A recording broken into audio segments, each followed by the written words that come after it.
Just tell me what you want to hear, since I'm feeling out with fear. Can't believe you're near, so let's stay right here. You're really making me see all of the good we can be here in your arms, counting all the stars. Oh, oh, oh, when will you have time to keep me in your life? So, oh, oh, our past is forgotten, our stories rewritten.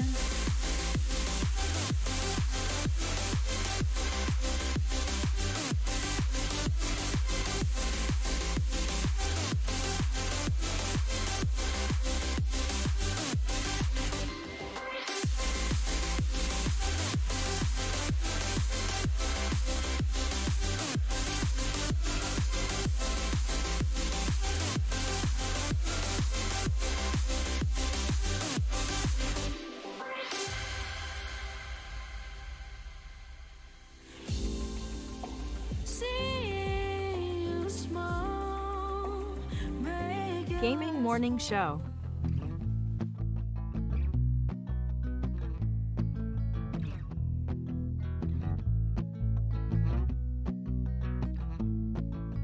Tell your friends, tell your mom, Gaming Morning Show is on. Wait. Austin, your mom is here? No. Why did I look over where Bob is? Austin, your mom is here? Is she over there? I sure hope not. Is she in the box? Whoa. I haven't seen her in like 2 days. Get out of here, Beelin. I just got the new marble tile installed and you'll mess up the grout. Besides, like our friend Oh Guitar Boy said, Sorry, KK. it's time for the clinically acclaimed Gaming Morning Show. Or should I say, award-winning. And we have a clip of the year, friends. It is the Lost City of D live. Glad we won. Woo! Burp, burp, burp. Kiki Low is in search of something. I need a D that works. There's the D searching in the universe because the D is currently broken. Gaming Morning Show won clip of the year. Oh my gosh. But don't you dare expect to put that Chris Emye clip, Emmy Memorial Clip of the Year trophy in this I box. probably should have prepared something more special. I'm getting the walls repainted soon. Now where to put the chandelier or the bearskin rug? Oh, and the piano, can't forget that. Maybe there is somebody in the world that can help her. Maybe somebody who sings a song. 6 to 9 a.m. Pacific. If you wanna get specific, I couldn't imagine any other place to go than to start the day with the Gaming Morning Show.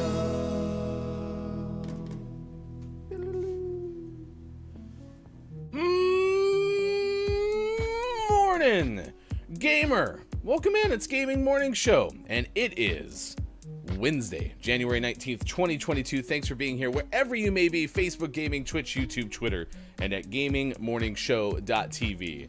We are excited to hang out with you for 3 hours this morning as we do on the weekdays. You can find us Facebook Gaming, Twitch, YouTube, Twitter. Look, it's Mike O is here. I am Hefty Goof. We have Rugs coming up to play 5 Questions GMS, back-to-back 5 Questions guests on the show for the first time this year. Very excited about that. If you want to check out our past episodes, you can find it on our YouTube page. Please subscribe, youtube.com/gamingmorningshow. Also today, we're going to announce a new show, something that will be added to, I wanted to call it the library, and all of a sudden that made it sound like we're a wine thing. Come on down to our wine cellar. Enjoy all of our shows.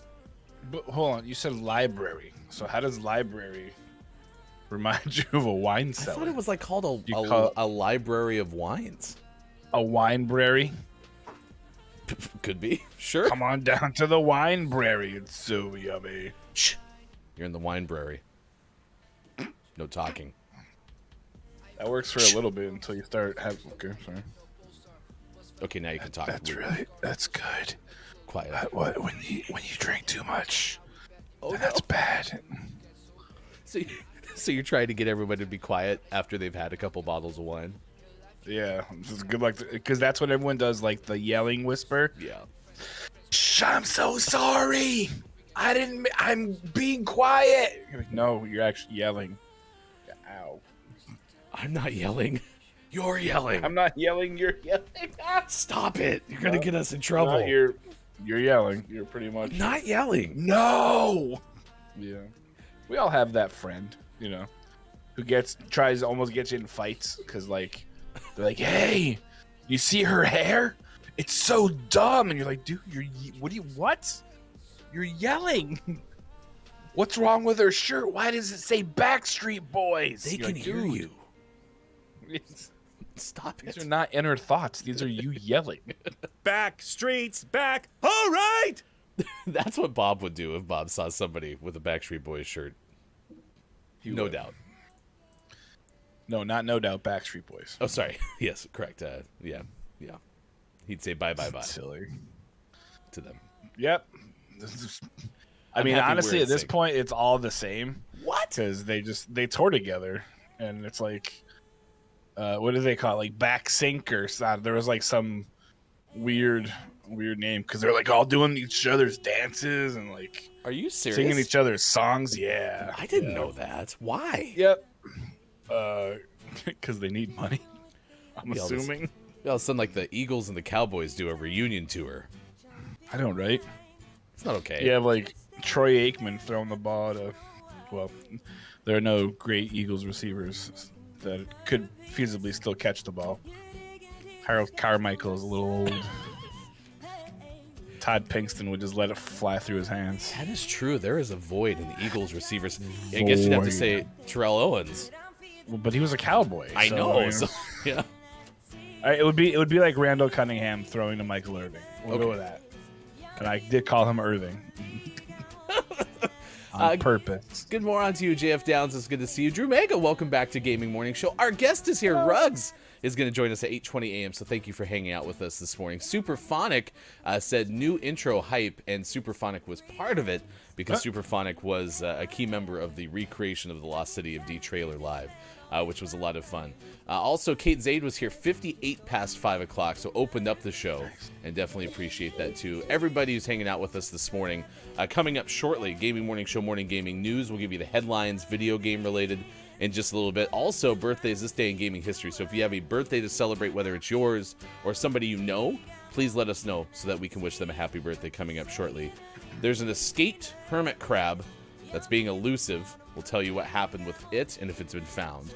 Also, a Staten Island ferry is up for auction. At least one of the vessels is. How much does a Staten Island ferry cost more or less than a single page of a Spider-Man comic book? Way less. It's significantly. Okay, fine. That teases out the window because it's a significantly less. It's not like a little bit. It's like a large job. I could feasibly probably buy the Staten Island ferry. Yeah. There is no way that I could have bought that Spider-Man comic book. We should have went page. How much less? One page. How much less is it worth? So over under $500,000. And then if you have been getting snow lately, which I hear everyone talking about snow around the streamer sphere and on the radio, because apparently there's a lot of snow going in a lot of places. Have you ever built a snowman in your front yard? Maybe, possibly, but have you ever built an igloo? A what? An igloo.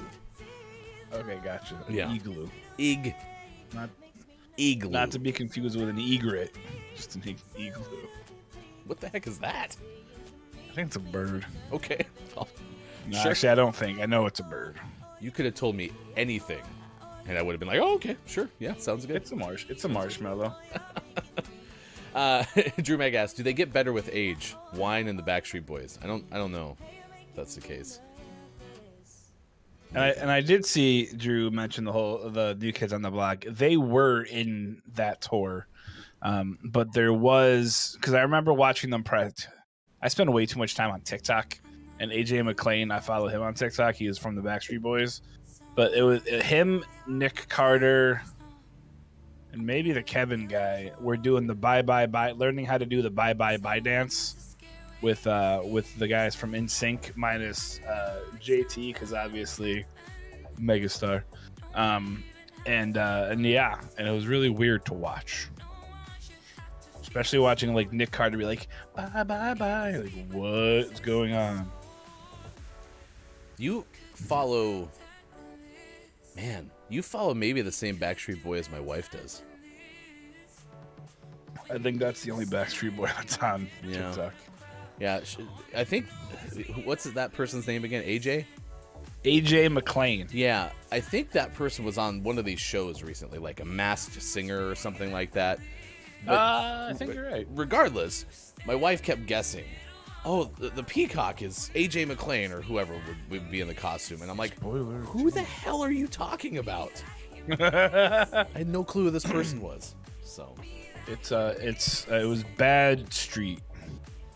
If you give them all names like the Spice Girls, he would be Bad Street. Duns Bad and Boys.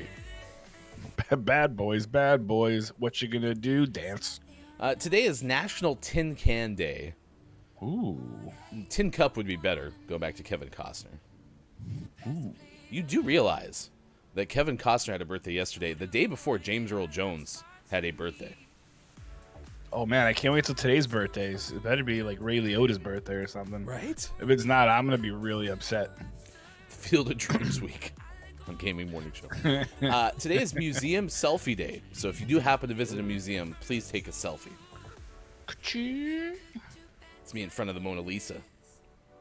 Nailed it. Tenderness Towards Existence Day. Ooh. Love me tender. I remember this one. Love me sweet. Good Memory Day. Yeah. It's also a Brew a Potion Day. So if anyone's able to make some potions, today is your day. So brew a memory potion. Rugg says Museum Selfie Day. I have a lot of museum selfies. Post them. I recently saw a picture someone posted of the Mona Lisa, and it was literally everybody looking away from the Mona Lisa while taking a selfie with the Mona Lisa. I think there was probably 75 people in the picture. Not one of them were looking at the picture. It was crazy. I mean, could you imagine 100 years ago when photography was still or just invented and they had the little camera that had like the tray and it went poof, you know? Could you imagine if everybody was sitting there just looking at the... I guess they probably would have, though, because you had to. Yeah. You know, I have a better comparison. Everyone who's filming the concert, looking through their phone at the concert. So you pay all that money to go to the concert, and then you're looking through your phone. That always like baffled me. You know, you go to a concert and like everyone's like no, the show's up there. Like you want to get video. You want like this was my view, right? I guess what's the over under? Where do you stop? Do you do one song? Do you do multiple songs? That's a good question. Maybe I'm just old. Yeah. Maybe I'm just old. Could be. Today, though, our topic of the day has to do with National Popcorn Day. It's actually trending. So we were asking you, what's your favorite way to have popcorn? And I will accept the Maiko recipe for popcorn if you dislike it. Mike, if you dislike popcorn, what do people have the opportunity to do using your simple instructions? If you want to use the Never Fails Look It's Maiko memorial way to have things, you go to the store, you buy a big old thing of popcorn, you come home and you throw that right in the garbage. Never fails. I don't know why you'd buy it. I don't know why you'd buy it at the store, but however, I really like popcorn and I like to eat it with my mouth, as opposed to your garbage Back can. to you. Yes, I mean you got Kenny over here, so he probably will eat some popcorn. You like it, Kenny? He's still sleeping. Who the hell is Canny? The garbage can. Oh yeah, He I was on forgot with you named Mastio him once. Canny. Yeah, good old. He's Canny. uncanny. Rugg says extra cheese and eat it like a lizard. Like you're talking about, like holding it in front of you, doing like a. That's so good. I prefer what Drew said though. Movie theater popcorn, hands down. you can't ever make your popcorn at home taste like movie theater popcorn. It's interesting. There's one theater here that does it correctly, where they put some popcorn in, and then they put some butter in, and then they put more popcorn in, and then they top it with a lot more butter. Nice. So that's the correct way to do it. Apparently, according to NationalDayCalendar.com, popcorn was not always something you could get at the movie theater. Apparently, and I'm paraphrasing very much, and I can share this in more detail, but apparently somebody was like outside the movie theater and had gotten popcorn from like a popcorn vendor, and then like went inside and turned out that he was like, wait a second, this might work, and then decided to start installing popcorn machines inside the venues. Well, I mean, they got whoever that person was, man. Hats off to you. And thinking about the Ruggs technique, the eating it like a lizard, I'm assuming that means like eating it just out of the thing, not with your hands, right? Is that maybe? I don't know. But that's like the walking to the theater style for eating. You know, you're holding like the small popcorn in your hand that's actually like super mega giant, and you're like just licking little bits off the top with your, you're making it like stick to your tongue. So that I don't know. Ruggs, can you give some more clarification on what the lizard technique is? Well, she gave us this when I said if you hold it here and you go, and I got it. Yeah. That. Okay. So gotcha. I think my recreation of the lizard technique. They have to make that Beautiful. sound. Apparently. I wasn't watching the camera, but the sound is important. Mm-hmm.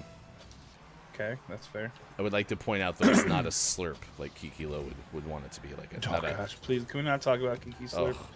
That gives me fits, just like when I'm not even gonna say it.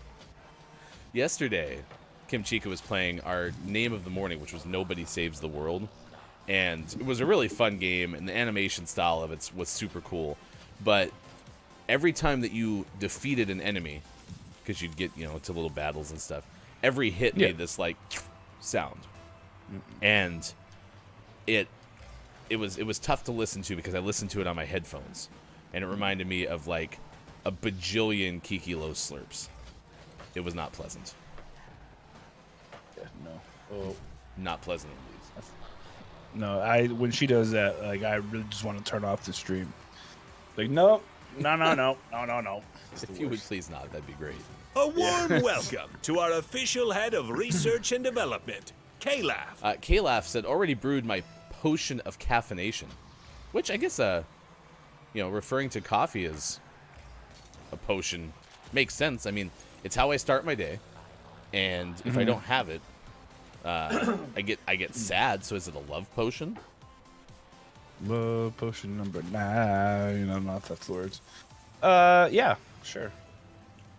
And then K-Laugh says, love me a bar with popcorn machine, assuming patrons are polite and neat eaters. I mean, I can't get my hand in there. Like, I'm not going to go and be like, ooh, free popcorn. Because that's not going to work. I'm going to get grossed out.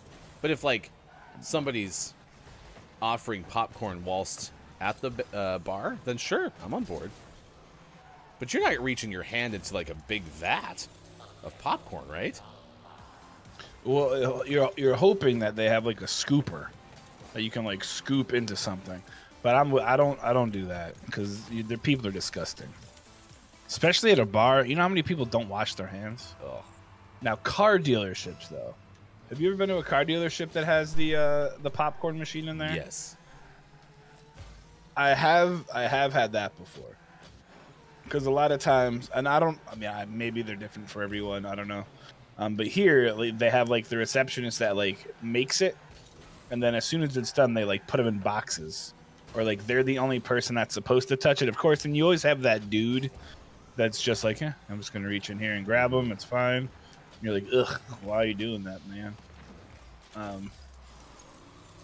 Well, Helen's pride. Helen's really proud of me, I guess. There's somebody who's not on their team, and I think this person's getting frustrated with them. Yeah. They switched out. Did you what? Did one of us vote to concede? Maybe our teammate did. Maybe they weren't having fun because we were so dominant. Do you know how games work? You don't concede when you're winning. Drew But Mega yeah, says. car dealership popcorn. Yeah, okay. Drew Mega says Ruggs knows what's up with the popcorn eating technique. Meanwhile, Downs goes, is Ryan doing a slurp? And have you ever heard the Teletubbies Hoover slurp noises? They are worse than Kiki's. I don't want to, Downs. Yeah, no. Oh gosh. Slurping is a terrible noise. Do you dislike when people slurp like their soup? It depends. If they're doing it to be obnoxious, i.e., my children, yes. But if it's just like a byproduct, because sometimes you just slurps happen, right? I'm pretty sure in the Asian culture, like slurping is totally accepted and somewhat encouraged because oh wow, did I miss that? Oh geez, it's almost encouraged, right? So like, it's a sign of respect. They're just saying like the food is good, or it is what it is. But like sometimes there are people that'll do it just to be annoying, and I don't like this. It's funny you say that because we were getting ready for Red Rum yesterday, and we asked a question, or was going to ask a question about Japan. I can't remember. Oh yeah, we did. We asked the KFC question, and that was one of the first facts that I found was, in at least Japan, slurping is encouraged. Yeah. So I thought that was pretty cool. Oh, and there you go. Drew Mega says, I'm Korean, and it's the norm for Oriental cultures. I didn't know that. And to be fair, cool. If you've ever heard Kiki Lo slurp, it's not remotely like it's such an exaggerated sound. Even though I don't know if she's exaggerating. It's not pleasing in any way, shape, or form. It sounds like it belongs on like a cartoon sound effects board. It's really disturbing. I dated a girl once whose family was of Asian descent, and the food her family made was incredible. But when I would, sometimes I'd go and eat at her house, and it wasn't uncommon when they made noodles or whatever for somebody to slurp, and it was really weird in the beginning, because you're like, see someone slurps, and I like look at her and be like, so. And then she'd be like, and you're like, is that okay? Are we supposed what? And yeah, so I mean it's a little jarring for a Westerner, but yeah, so yeah, no, exactly. Drew said it. They're not doing it like you said, not in an exaggerated way. Yeah. Whereas Kiki's is awful. Drew, if I could refer you to that link, twitch.tv/KikiLo, find a clip. I'm sure it's been clipped because everybody who's heard it goes, ugh, then you have a chance. However, Downs, if you want, and this is an invitation, you're welcome to put in our Discord the Teletubbies Slurpee sound or whatever. So you're welcome to. I don't necessarily want you to, but you are welcome to. So. Great answers so far. We won our first game because we're cracked, and it's now 6:27 West Coast, 9:27 out East, 2:27 for those watching in the UK.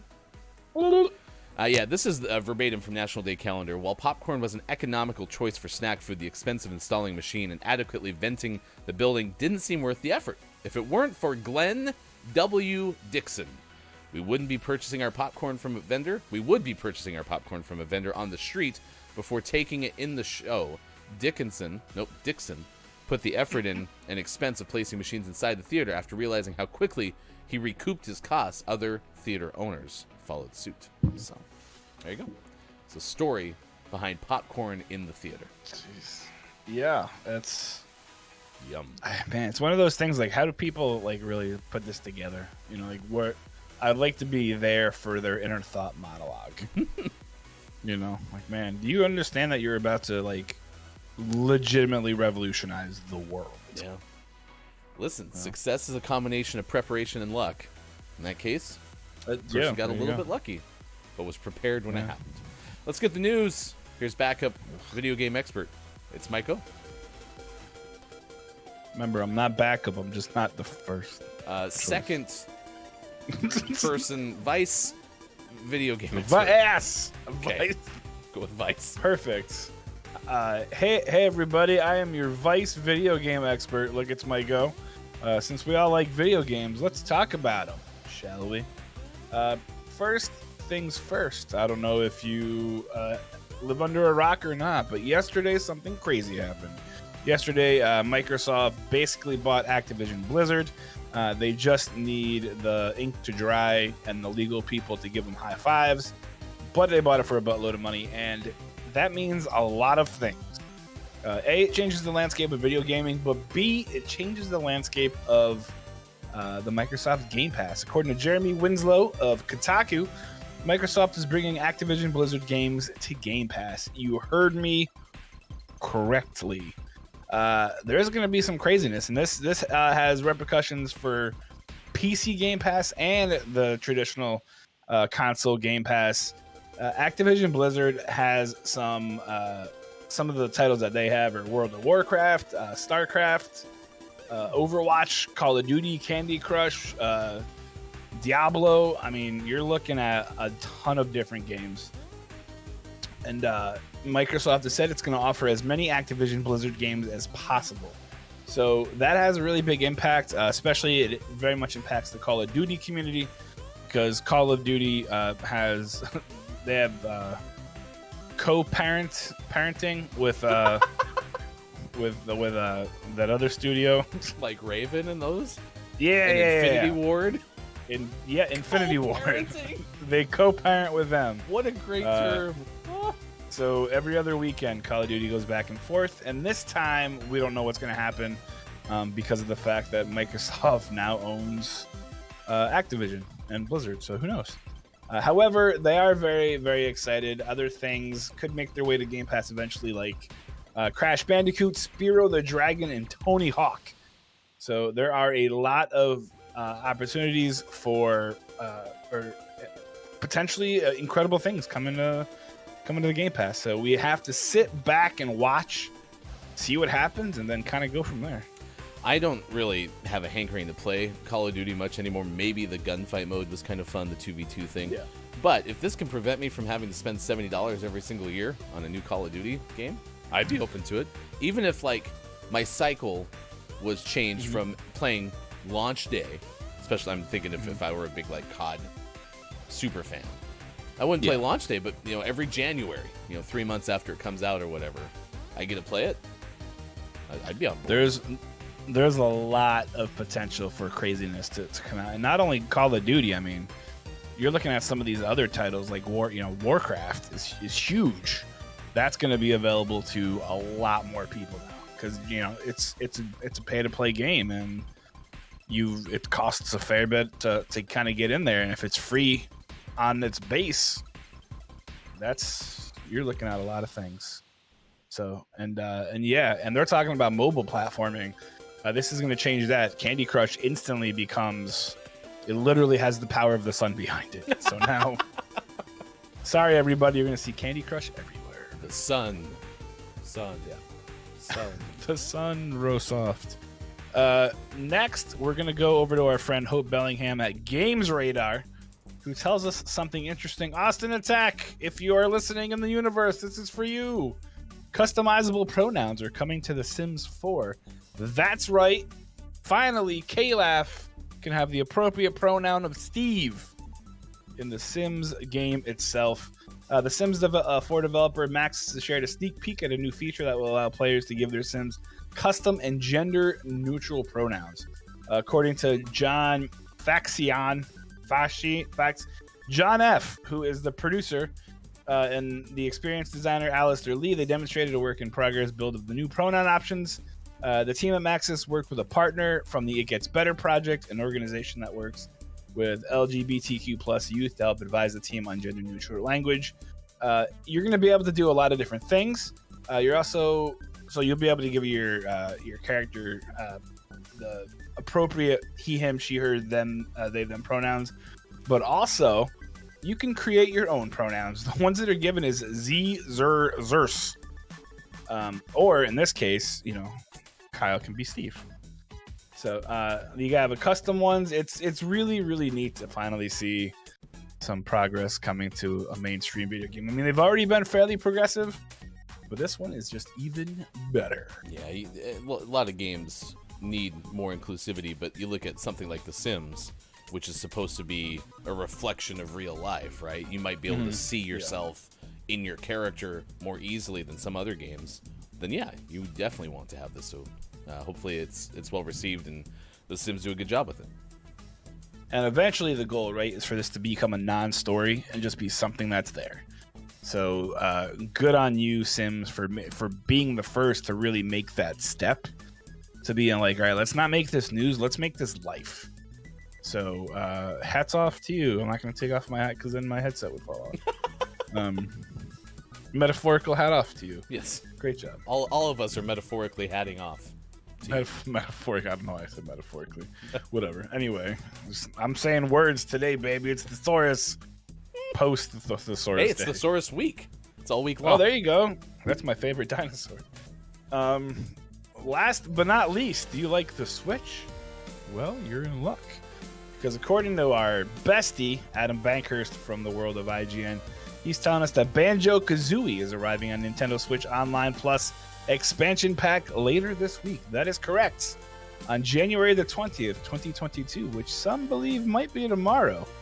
Nintendo shared the news in a tweet that features gameplay from the beloved platformer that was released way back in 1998 before a fair portion of you were born, and stars a bear and a bird that are trying to stop an evil witch named Gruntilda, which is my second favorite dinosaur. While Rare worked closely with Nintendo for years, Microsoft acquired the company in 2002, not an arms race, still owns the rights to Banjo-Kazooie to this day. However, they worked together. Rare Studio head Craig Duncan expressed his excitement over the collab between the two companies, saying in a tweet, "It's always a pleasure to work with our good friends at Nintendo.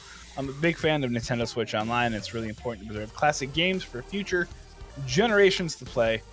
Keep in mind, this isn't Banjo-Kazooie's first time venturing outside of the Microsoft realm.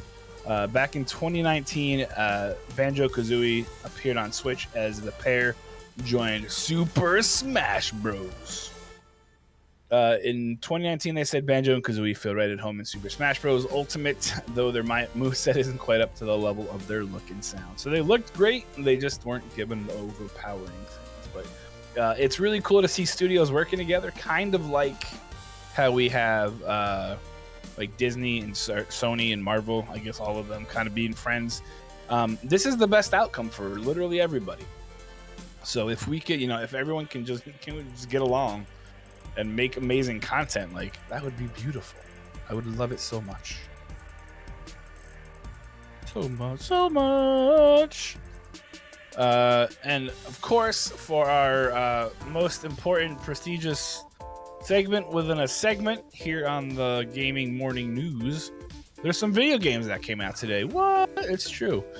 We have Downslope for the Xbox Series X and Xbox One. We have Guild of Ascension for the Switch. Hatsune Miku Logic Paint S. Available for the Xbox Series X and Xbox Series One. The Enigma Machine, also available for Xbox Series X and Xbox One. And in our most prestigious segment within a segment, the award for the name of the morning goes to Vivid Night, available on the Switch. That night over there looks really crisp. So vivid. So vivid. Just really stands out. It's like it's in 4K or 8K. Wow. It's vivid. Whoa. Listen, a vivid on National Thesaurus Week. It's not a bad one. Good adjective. Yeah, it is good. I'm glad that they thought of it and they weren't just like, I don't know, just pick whatever you want. Like, all right, fine. Let's actually take some time to think about this for a second. So, we did. That's probably an accident. That's fine. Congratulations, Vivid Night. That is our name of the morning and thusly eligible for Name of the Month consideration. It's just a consideration. It's not a guarantee. But it could happen. Maybe. It's possible. And if it does, we will give it away as part of our Name of the Month giveaways. And if you want to become a Patreon and get double entries into our Name of the Month giveaways, you can. Go to patreon.com/gamingmorningshow. Our tiers begin at $1 with the welcome tier, and then our subscriber tier is less than a Twitch subscription and gets you benefits like a Patreon-only Discord channel and participant priority when we play games like Among Us, Jackbox Games, check it out, patreon.com/gamingmorningshow. A whole bunch of top of the morons. Good moron. Last checkpoint is here. Axe has shown up, and so has Lady K. Good moron to you all. Axe just said, damn. Found a super fun game. Is it Vivid Night? Our name of the morning? Could you imagine? Could you imagine if Axe this morning woke up and was like, I found Vivid Night. I was waiting for it. I can only imagine. That song I can't imagine. was on a release of a Christian music album. I can only imagine. And the reason I know this song is because of the infomercial back in the day where you'd have 3 a.m. commercials where the songs would scroll. Those. And I remember that part vividly where it'd be like, can only imagine. And I don't know the rest of the words at all. That's crazy though, isn't it? Because like, there's a lot of people who have no idea what this is. But back in the day when cable was like commonplace, right? At between 2 and 6 a.m. generally, or 2 and 8 a.m. stations would like not have any programming. They would just play these really crappy infomercials. And some of them were like the Nut Chop or the Nuts. Was it Nut Slap? Slap Nut. No, whatever. The Slap guy's Chop. like, oh, The Slap Chop. Slap Chop. Yeah. I don't know why Nut came in there, You but coulda yeah, loved Slap my Chop. nuts. So the guy that would be on there. You'd have like, that's where like the My Pillow guy became famous. But then you'd have like the Times, I guess what was it? Whatever it was. You have like get this 65 CD set for 7 cents per second, and it sounds like a great deal, but it's really $8 million. And you're like, yeah, and that's where like you get those A timeless collection. timeless connection, time life. That's what it is. Time life, timeless connection. They always had the Available books only too. on Slapchop. You could buy like every book to rewire your house, and then every book to fix your car. Man, Time Life was crushing it back in the day. They were. Their Christmas album was my favorite because it had all like the old timey songs. And then Spotify came around and I threw that crap out. So I just listened to it on my phone. Let's say good moron. Top of the moron. To Hauser, who's here. It's Google Street View Bingo for what it's worth. It's a multiplayer game that Axe was talking about. Let's take a trip to find out what happened to an escaped hermit crab. This happened according to Ben Hooper of UPI. If you don't know Ben writes a whole bunch of odd stories and has been on the show before from UPI. What happened to our beloved hermit crab, Mike? Man, I miss Ben. Let's go on an adventure. A hermit crab. No, let's not do that. A hermit crab that escaped from its owner's Houston home, of course, calling Kate's aid, was found 3 months later when a neighbor spotted the crustacean wandering next to a sidewalk. Brothers Jason and Andrew Yu said they built an outdoor enclosure for their 3 hermit crabs outside of their Houston home, and 2 of the animals, Kaiser and Pincher, escaped from the habitat on consecutive days in October.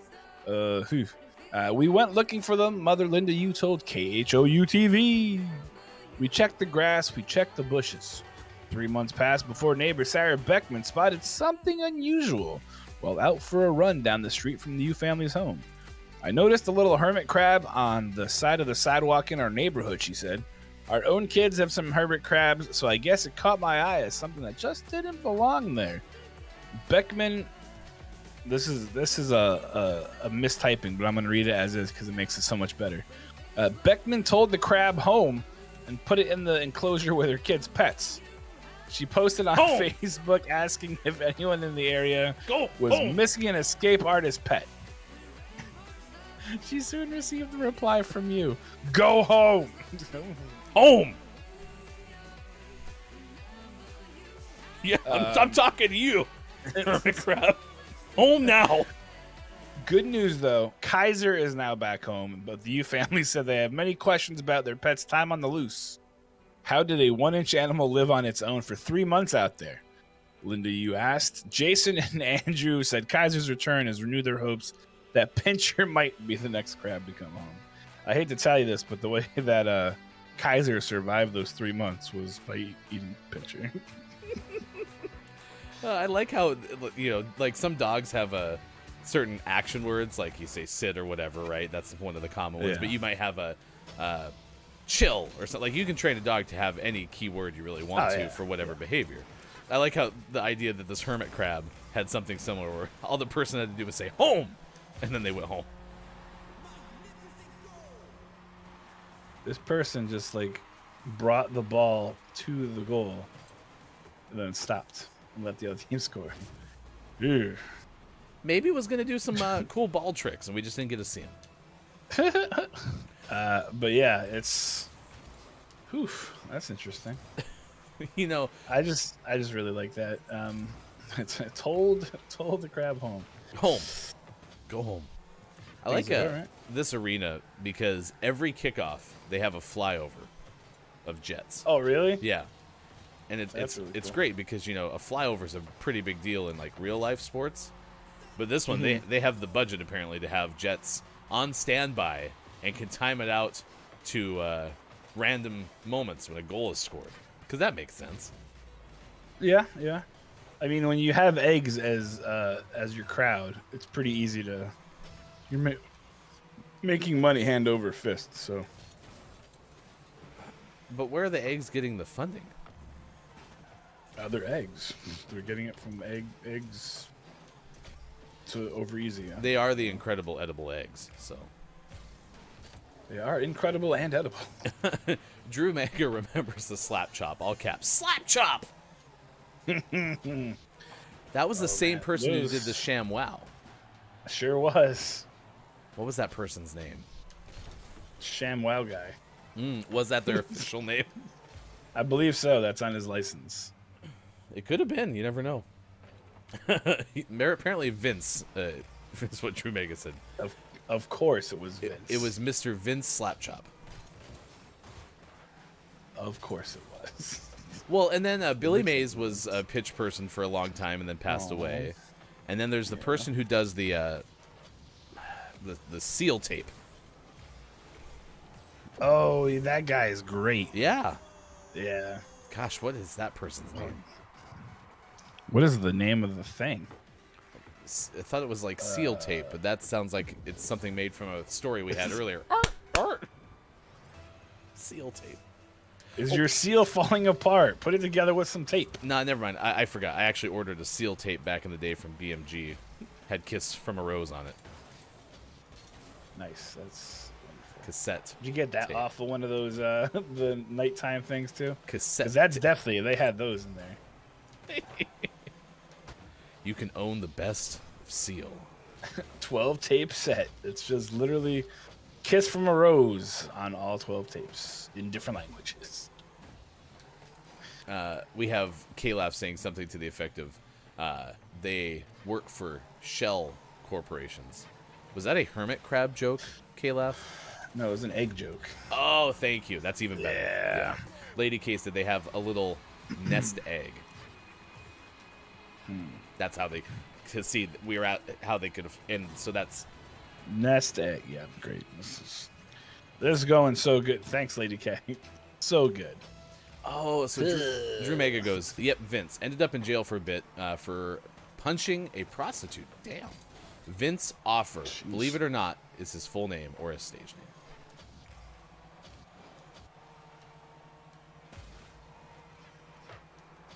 I don't want to make light of like domestic abuse because it's not funny, but it makes you wonder: do they like question the slap chop and then he got like really mad because he's because that dude had way too much coffee.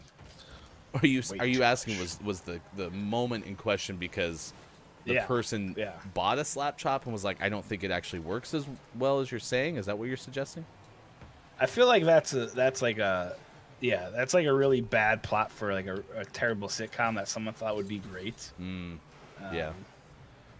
Yeah, they're going to order something from an infomercial. And that's maybe you could try to spin it the positive way where it's like they met somebody who was selling something from an infomercial and they fall in love.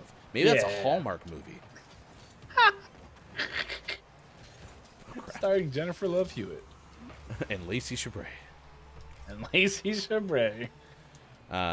She was an overworked commercial executive in New York City and then moved air. to the small city to become a artisan bread maker.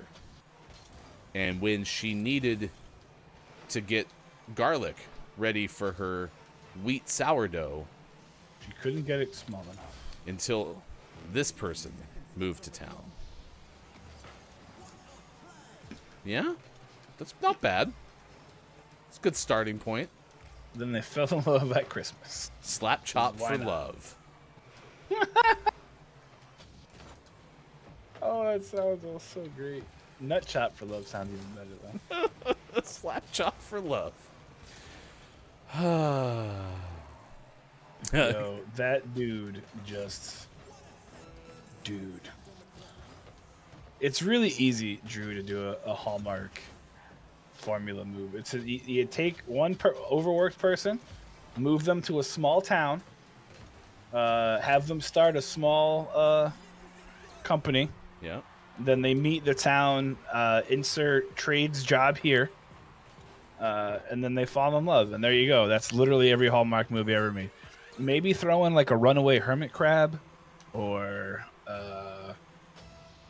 like a tragedy such as somebody dropped their chili all over the floor. Somebody dropped their chili. It's the Uh, office so of many- premise for so many options here. Yeah. chili love.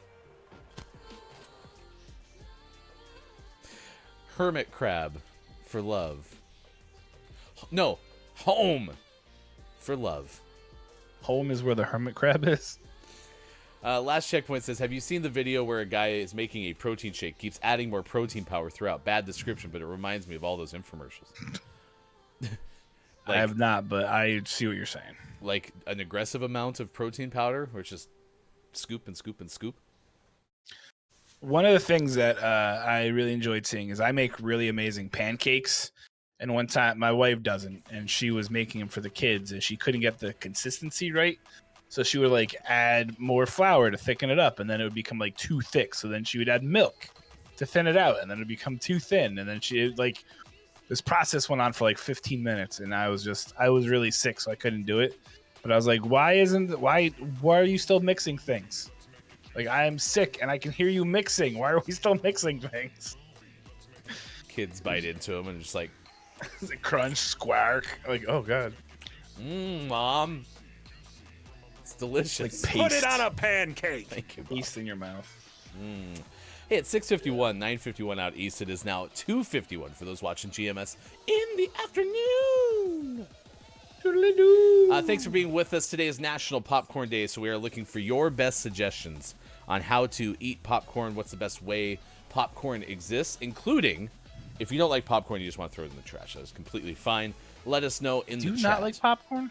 No, I love popcorn. I think popcorn's delicious. You I'm keep just saying. advocating to throw it away, though. No, all I'm saying is every time we have a topic of the day, my biggest goal is to make sure that if somebody doesn't like it, we phrase the question in a way where it's like, hey, we can throw it in the garbage. Because I can't imagine what it's like to have a food preference that is constantly jabbed on a very popular morning radio show. Could you imagine if that was the case? Gravy is a sauce. Sauces aren't dressings, and marinades are early to the party. Chicago-style popcorn? Hefty is so wrong. Hefty something. Jeez. Ice cream is frozen sauce, so Ryan probably dislikes it. Jeez, Bob. Bob's on a roll today. I'm Good just saying. gravy. Could you imagine if that was the case? Luckily for me, that never happens, Never. but it would be a shame. Vanilla is great, and Hefty is wrong about vanilla. It's true. Are you done? I don't think so. Jeez. It's ridiculous. You're welcome. All right, country singer Dolly Parton turned 76 today. Good gravy. She have like a statue yet? Has she been sainted? She has 50 Grammy nominations over the course of her career. Good luck figuring out how many wins. You'll never know. Good luck. I mean, in theory, it should be easier to Google how many she's won. So maybe Cleveland.com's doing us a favor. Is it? Maybe. Yep. If you have a birthday, by the way, please let us know in the chat. We'd like to celebrate. Actress Katey Sagal turned 68. Wasn't this Peg from Married with Children? Peg Bundy, or the mom from Sons of Anarchy. I never watched Sons of Anarchy. Is that surprising to you? It's a great show. One of her first TV appearances, though, was as a secretary in an episode of Columbo. You're applauding for Columbo? No, way to go. Cleveland.com actually came up with an actual very fun fact. Gotcha. Thank you, Cleveland.com. Thank you. You see, I can't tell you enough how often Mike sings your praises, Cleveland.com, because it doesn't happen very often, so I really can't tell you. Bravo. Director Antoine Fuqua turns 56 today. Apparently a very well-known music video director. For example, did Gangster's Paradise for Coolio, had done some for Stevie Wonder, Prince, Tony Braxton. And for what it's worth, I watched a lot of music videos back in the day. We talked about Mike's multiple trips to Total Request Live back on MTV. How many was it again? Yeah. 3. Yeah, 3. Not what we're counting, but it was 3. Great show. That's multiple. Show of my generation, for example, because you'd vote every single day to try to have your music video be on top. And I don't think music video directors actually get enough credit sometimes because... No, they don't. It's so easy to look at a 3, 4, 5 minute video and be like, I can do that. Well, it's like a movie. Like they make like a full-on movie. It's nuts. Actor Shawn Wayans turns 51 today. 2 for 2. Fun fact, also appeared on In Living Color as DJ SW1. I remember that. That was pretty crazy. Good job. Good job. Actress Drea de Matteo turns 50 today. Of course, she appeared on the Friends spinoff Joey as Joey's sister Gina. Did Joey get more than 1 season? I don't believe so. I Kyle? wouldn't guess so. Yeah. K-Laugh. Please. I'm going to guess no. But maybe. I'm going to guess yes. I'm going to guess they had at least 2. But the other one, Matthew Perry's one. 2 seasons. Do you remember Matthew Perry? Had like nope. I mean, I remember Matthew Perry. He had a spinoff. Well, it wasn't a spinoff. It was like the next NBC show he was in, something about Sunset Strip or something like that. Oh. Big fan. Did he play Chandler on that one? No. I mean, probably. That would have been awesome. I mean, he probably played a similar character. I mean, Matthew Perry had kind of a wheelhouse with Chandler, so. Yeah. All I know is on my Instagram Reels feed, for some reason, I am getting so many Friends clips, and I don't watch that show, but for some reason it's in the algorithm, so it's too late now. Sure is. Wrestler Ron Killings turns 50 today. R-Truth. He's great. He's so funny. He's an incredible athlete and a great funny guy. Then there's funny guy. Actor Ken Lawson, who turns 46 today, was on the UPN sitcom The Parkers. American actor and rapper as well. Very cool. Very cool. Actress Jodie Sweetin turns 40 today. I had the biggest crush on her. Jeez. Apparently, her most recent film, Just Swipe, recently premiered on Apple TV. This was must be about credit cards. The middle one, the middle daughter, right? In Full House. Stephanie. Oh yeah, because the oldest one was Candace Cameron. Yeah. Yeah. All right. That one. Let's see. NBA's JaVale McGee is 34. Currently plays for the Tampa Bay. Oh yeah, I forgot you don't really like basketball. The Phoenix Suns. So, has been oft-traveled JaVale McGee. And Olympic gold medalist Shawn Johnson East turns 30 today. She just I don't know if it was last year or 2 years ago, just had her first baby. And I remember I was following. She would post like update pictures on Instagram, and it was funny because she's a very small person. She's a very little. I don't even know if she's 5 feet tall. And at one point, like I feel, you remember the in Willy Wonka, you've got the blueberry lady. She would make a comment that she was very much like the blueberry lady, like Veronica Vloop or whatever her name was, because she just felt like her entire body was round and it was really funny to watch. Yeah. She was a good sport. Why don't I know the player though? Who's Andrew East play for? He's Andrew. How do you not know Andrew East? He played in the NFL. No, I would never do that. Sure. Yep. He was a long snapper, I think. You think he played for the Washington football team? Funny story. He's from Indy. He actually went to North Central here in Indianapolis, Indiana. But he's played for a few teams. You know, he played off the top of my head. I think he played for like the Chiefs and the Seahawks and like maybe the Raiders, the Rams. He went back to the Raiders because he liked them so much. Then he went to Jacksonville for a short while. Then he played for the Memphis Express, who we all know and love. And then he finished out his career with the Washington football team. Seems suspiciously chronological, Mike. No. Those were just, I just threw all of them out there. Yeah. North Central's in Indiana? Yes, North Central is in India. Well, I mean, there's North Central in every state because, you know, this is the direct. Well, yeah, but I mean, you're talking about Division III North Central champion. Yep, sure, Division sure III are. champion, North Central. So. North Central High School. Oh, wait, it was Actually, a high school? it was a high school, yes. Oh, there's an NCAA Division III yeah, no. team called North Central. No, North Central High School has put out a fair amount of people. They put out quite a few NFL players, too. Nice. Any other birthdays? I have actor Desi Arnaz Jr. turning 69 today. Wow. Nice. Desi Arnaz Jr. Wow. It's Paul Rodriguez's birthday, who is 67. He's a comedian. TV chef Paula Deen turned 75. You just need to put some more butter on it, sweetheart. So you start off with eight things of butter. Then add another 12 things of butter and 2 more things of butter. And then you put in half a cup of sugar. That's how you make your pancakes. That's how you make your pancakes. It's singer Whitfield Crane of Ugly Kid Joe. He's 54. One of Ryan's favorites. Singer guitarist John Wozniak of Marcy's Playground is 51. And as we talk about losing John Madden recently, it is comedian Frank Caliendo's 48th birthday.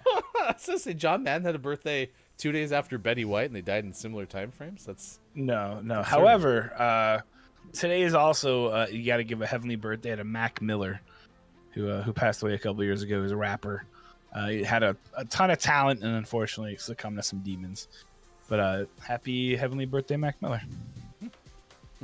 interesting.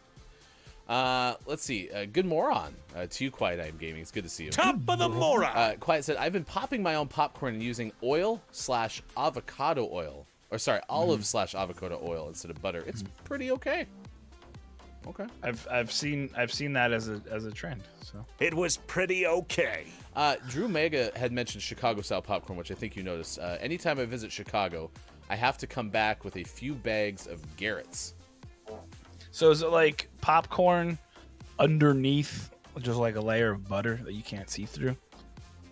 Yep. Is it as crappy as Chicago style pizza? Wow. That's right, I said it. Chicago style pizza is the Vince slap chop of pizzas. The opinions of Look at Smyko do not necessarily accurately reflect all of those at Gaming Morning Show. We will not be held liable for any slander turned toward the third biggest city in the country. Worst pizza ever. We'll talk more about Do some of your better. comments during the course of birthdays next hour. Also next hour, our top 10 list. Popcorn alone is pretty meh. But guess what? You can spice it up by putting anything on top of it. Here are 15 creative popcorn toppings that you can put on your popcorn at the next movie night that you can make and have a tantalizing and titillating mouth experience in your mouth with toppings for popcorn. You need a bigger teleprompter. Also, sports! We'll do that next hour.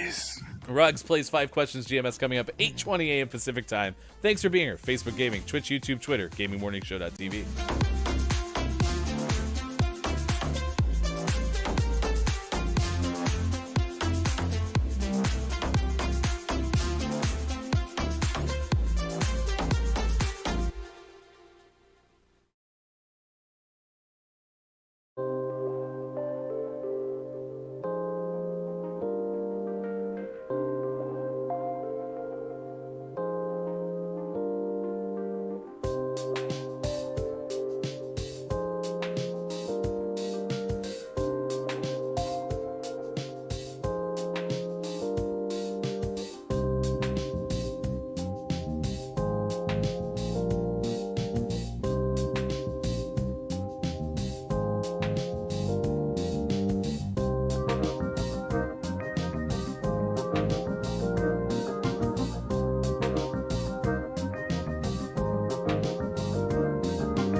shapes.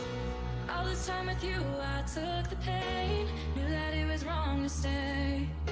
So I told myself I'd walk away. I think I'm ready now, ready now, ready now. And I'm so over you dragging me down. Just wanna let it out, let it out, let it out. Feel so free, gonna shout it out loud. Without you, I'm limitless. There's nothing that you could do to break my spirit or shatter the silence. Oh, I'm telling you that I am fearless. Without you, I'm limitless. There's nothing that you could do to break my spirit or shatter the silence. Oh, I'm telling you that I am fearless.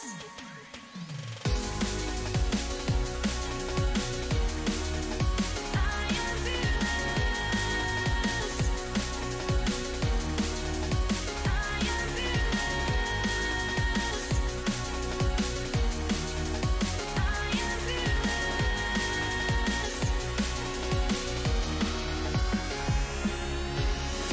It's like a battle every day. Burning as we march, our feelings fade. You always made it my mistake. I miss myself, I'm not to blame. I think I'm ready now, ready now, ready now.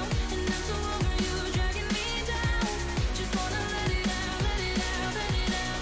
Feel so free, gonna shout it out loud. Without you, I'm limitless. There's nothing that you could do to break my spirit or shatter the silence. Oh, I'm telling you that I am fearless. Without you, I'm limitless. There's nothing that you could do to break my spirit or shatter the silence. Oh, I'm telling you that I am fearless.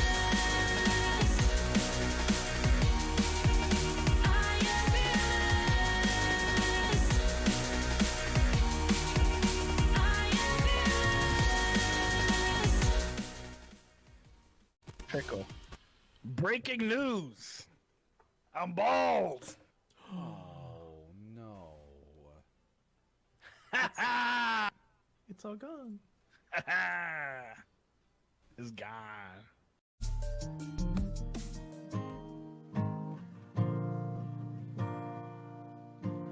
I will remember you. Will you remember me? Don't let your life pass you by. Weep not for memory. Don't let your life pass you by. Weep not for.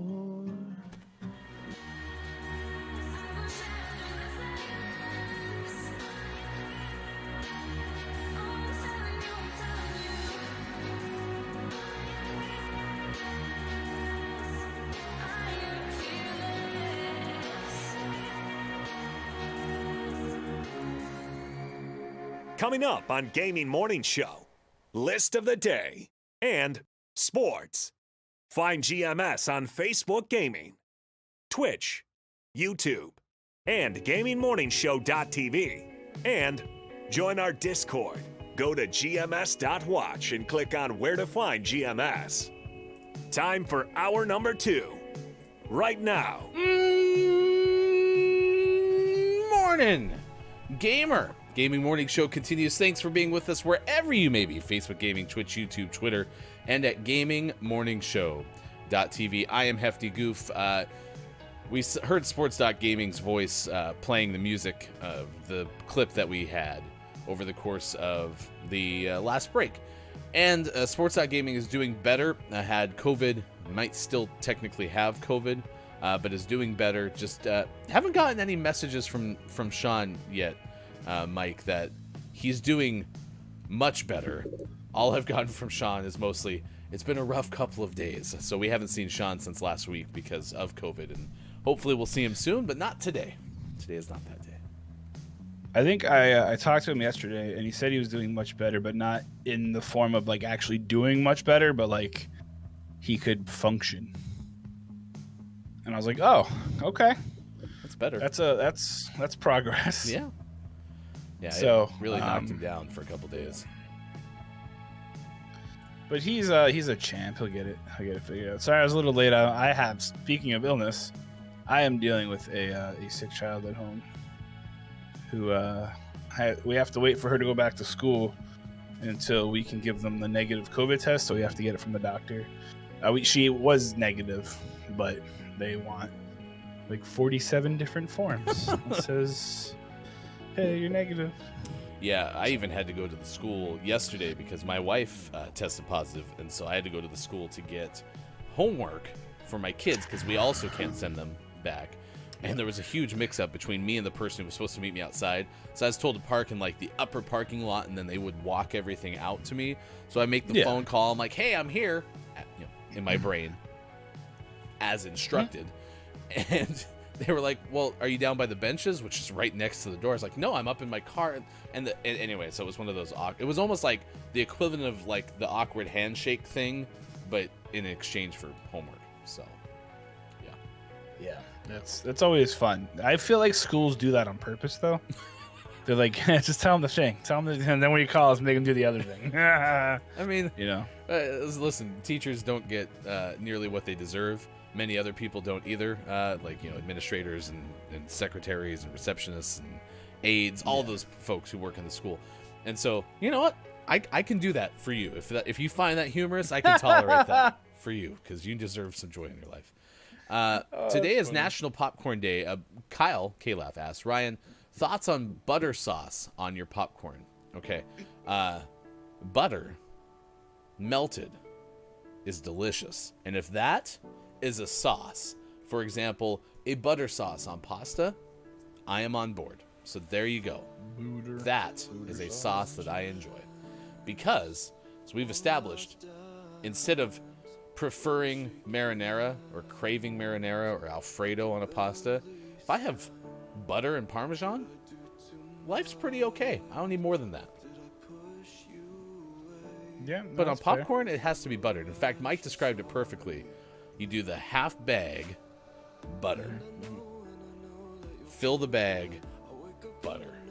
So, you know what really makes me angry at movie theaters, though, and this always happens, and I don't know why, and it makes me nuts, is the first third of the bag is good, and then the next 2/3 is like the little popcorn turd nuggets that are like just like tiny and aren't like really popcorn. They're kind of like the afterthoughts, and you're like, what the heck, bro? That happens to me all the time, and it makes me nuts. I want like the big popcorn, not the little tiny like. Well, and especially if you happen to get to the theater when the newest batch has just been made. Exactly. So lucky. Exactly. So lucky. We had mentioned director Antoine Fuqua turns 56 today. Drew Mega mentions that maybe, it specifically said Fuqua did Training Day, one of my favorite movies. So, I mean, listen, Wikipedia's top paragraph needs to include that, or I need to read it, one of the two. But man, if that's the case, Training Day was a really good movie. I'm going to be honest, I haven't seen it. Wow. I've seen bits of it. I've never seen the whole thing straight through. So what you just described for this one movie in your life, it's pretty much my all movies experience. Mm-hmm. So, at least you know what it feels like now. That anytime that I mention I haven't seen a movie, just think Training Day, please. Training Day. Training Day. Downs also informed us that season 2 of Joey is near impossible to get on DVD. So there was multiple seasons of Joey. 22 episodes of Joey, by the way, costs £100 on DVD in the UK.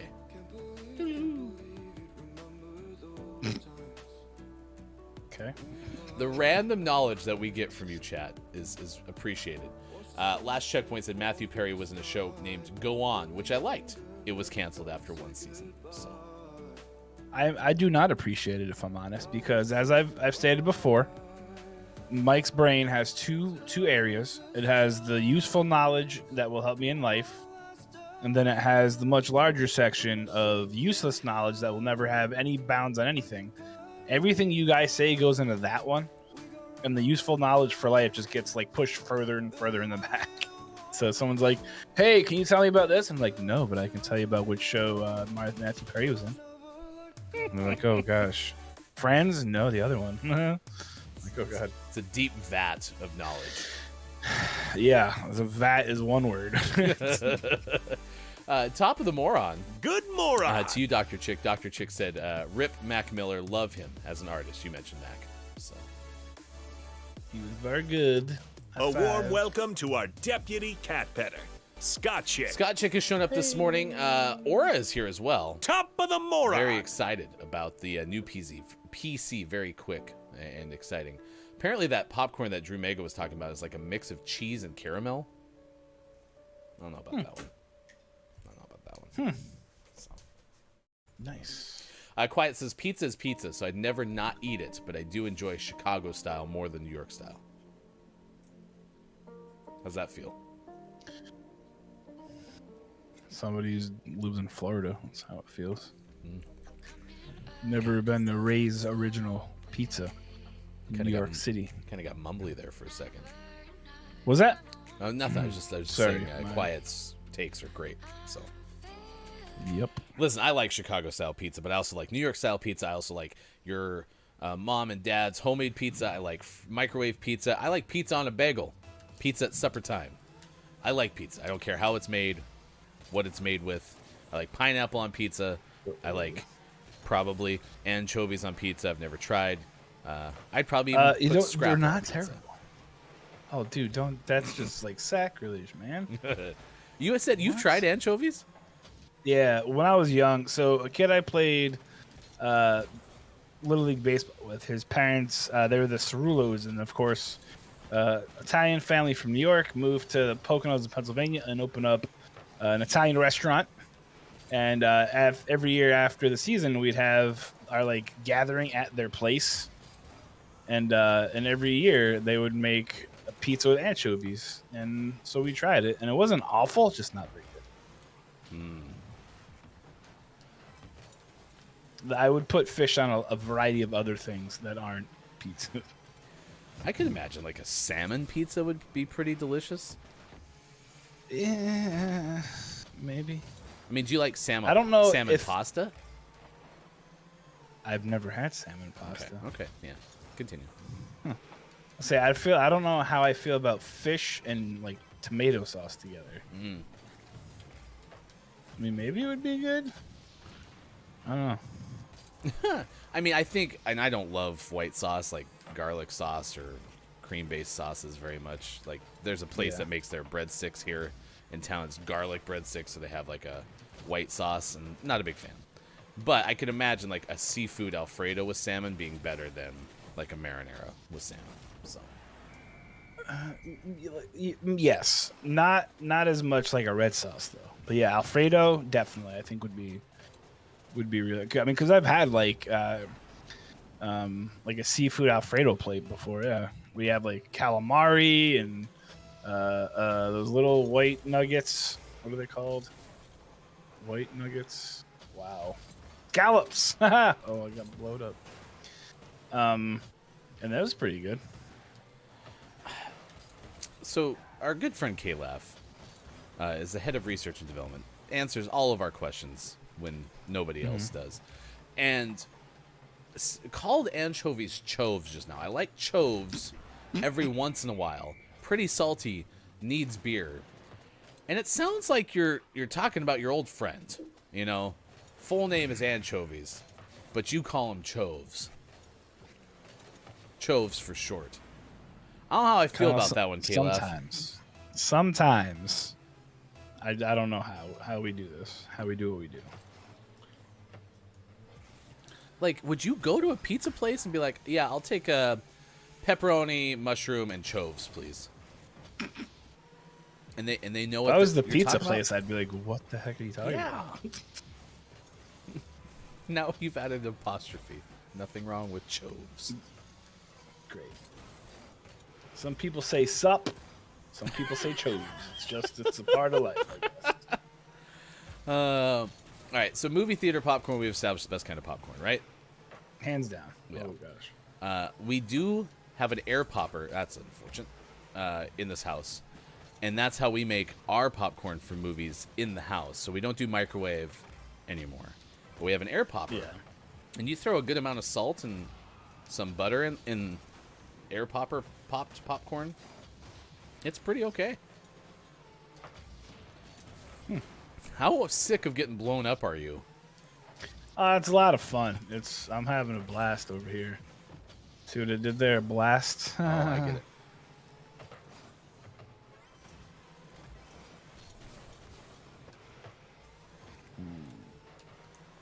I mean, I think you're leading the league. What's in an being air blowed pop up right right now. Is So you that take the one where you like the old thing? pretty much, yeah. You take the actual like popcorn kernels and you just dump them in there, and then it uses like heat. Gotcha. And I mean, I'm not gonna like look at you and be like, oh, it's superior popcorn to your microwave popcorn. It tastes better and it's delicious and quote unquote healthier. Because maybe all that is true. I have no clue, but Yeah. it's delicious. Megan found this crazy thing. Speaking of like infomercials, she randomly found it on an infomercial at one point, and it's this like glass ball with it's not a plastic top. It's oh my gosh, what is it? One of those like bendy, flexy, plasticky things, and you put it in the microwave, and it's like it kind of looks like a coffee thing where you put in a coffee maker. A filter? And no, the glass part, like the bottom the of the carafe. coffee pot with Yeah. The carafe. and the top of it, there's this little like cup with holes in it, and what you do is you put the kernels in there. God dang it! You put the kernels in there, and then you put butter, like a block of butter on top, and as it pops, the butter drips down, so it covers like literally all the popcorn. It's incredible. That sounds really good. Incredible. Wow. Hauser said, but not on popcorn. Smaller boxes don't tend to have popcorn turds. If we didn't, Good moron. to you, Hauser, and thank you for helping us now know what popcorn turds are. What a great line. Yeah. And it doesn't count as poop talk, so. Oh, there goes. Is my thing dying? No? Okay, good. Well, you know what I Oof, my learned fancy rumble went away. because of TikTok is, when you do make microwave popcorn, okay, it gets done, and you grab the bag and you go, oh, it's so hot. I didn't know this thing that I just put in the microwave on high for 4 minutes was going to be hot. Ow, ow, ow, ow, ow. And you burn yourself. Well, there's a little, like, slot, a little slit at the, like, top of the bag. Before you That's tear for it the open kernels. and get steam burned, you're supposed to shake out all the popcorn turds. You knew that? For the same reason that you just said. Oh, because I saw of it on a TikTok. TikTok video, and I was like, oh my gosh. Oh, actually, no, you know what? That was on a... So, have you ever scrolled your Twitter feed, and there's, like, these random thing, like, the 25 most influential pictures? Yes. Or, like, just every once in a while I click on those because it's fun sometimes to see them. And one of them was, and one of them was, like, 25 life hacks, and they had these great life hacks, like, if you turn off the light, you save money on electricity, and you're like, oh yeah, great. But one of them was that, and I was like, so I was that guy. I ran and got a thing of popcorn and like popped it, and then I was like, oh my gosh, it works. It doesn't I didn't say oh my gosh though, I said other words. It doesn't make sense that we didn't know that for the first 40 years of life, and here we are figuring it out. Doesn't make any sense. I don't know how I've survived this long. I don't know why captions aren't cooperating very well today, but I did send you another link. It is now 7:24 on the West Coast, 10:24 East Coast, 3:24 for those watching GMS. In the UK, we are an hour away from talking to Ruggs. We're going to play 5 questions GMS. Ruggs is having a 24-hour stream coming up on Friday, and so we are going to hang out with the outstanding drawer and designer. I call Ruggs an artist, but Ruggs in a bio does not have artist listed, so I'm going with draw and design Drawer? stuff sometimes. Yes. Drawer. 24-hour stream this Friday. Please stick around. We're going to have Ruggs coming up in an hour from now. Also later this hour, sports! Deportes. And we'll tell you a story of the Staten Island ferry that was much less expensive than a page from a Spider-Man comic book. Spider-Man. Quiet says, oh, pineapple's where I draw the line when it comes to pizza, but they're easy to pick off, so it's not a big deal. But the flavor is there and it ruins it. I mean, yesterday we ordered pizza from a place we hadn't tried before. And they had the pepperoni that curls up, like those itty-bitty pepperonis that kind of make the little bowls. Yeah. So good. I ordered a barbecue sauce, which I don't really want, but it's the only way you could get it. Italian sausage, bacon, red onion, pineapple pizza. Who are you? It was delicious. The barbecue Like, I don't sauce even know you was anymore. unnecessary. So Yeah, I bet. Ugh. I really like the chicken bacon ranch pizza. So good. I just don't like the white sauce. I just don't like white sauces. Gross. But you like white? Never mind. Like Never mind. like ice cream. Nope, nothing. It's Never frozen mind. white sauce. Ice cream is Frozen sauce, white. so Ryan probably dislikes it. Thank you, Bob. K-Laugh swears the ones that K-Laugh calls the pizza places no. Choves is Choves. Would you please add that to production notes, K-Laugh? That'd be great. Please don't. I like how Lady Let- K answered your question, Mike. Let it die. What's an air popper? Lady K goes, it pops using hot air. It's an air Thanks, pop. Lady K. Appreciate that. All right, here's your top 10 list this morning. Thank you for being with us. Now 7:27 West Coast time. This is popcorn alone is pretty meh. But guess what? You can spice it up by putting anything on top of it. Here are 15 creative popcorn toppings. This sounds like one of those lists you just referenced that we would click on in the middle of our Twitter feed, right? Yeah. That you can put on your popcorn at your next movie night that can make you have a tantalizing and titillating mouth experience in your mouth. My ears are tickling. I don't know why. Do it again. Oh, yeah. Titillizing. Here's toppings for popcorn from Spoon University. Janelle Porman of UNC Charlotte wrote this. This was published on the website because I don't know what doesn't what wanna time. tell you. Yeah, it doesn't tell me. It's not going to tell you. It's like psych. Unlike potato chips, the author writes, there aren't many creative flavors for popcorn at the store. You typically have 3 options: light butter, regular butter, or movie theater. Although a bag of pickle-flavored Lay's, quote, my favorite, is a good movie companion. We're not on to a good start yet here. How do they know what pickle tastes like? I've never tasted them before. Janelle. Your next thing, Janelle, how do you know? Oh, no. Janelle's going to Pickle's say wife now? pickle, like the cucumber thing, Mike. Oh, not Pickled, the person. Pickled cucumbers. Oh, Mike. gotcha. My Jeez. bad. Jeez. Good Say moron. something to Pickle's wife. Brendan's here. Not bread and butter pickle, though. Dill. Dill's Brendan only. butter pickle? All right. Anyway, 1. let's New name, go Brendan. with this list. Okay. Gross. Like, the things that you say that I can't get out of my noggin now.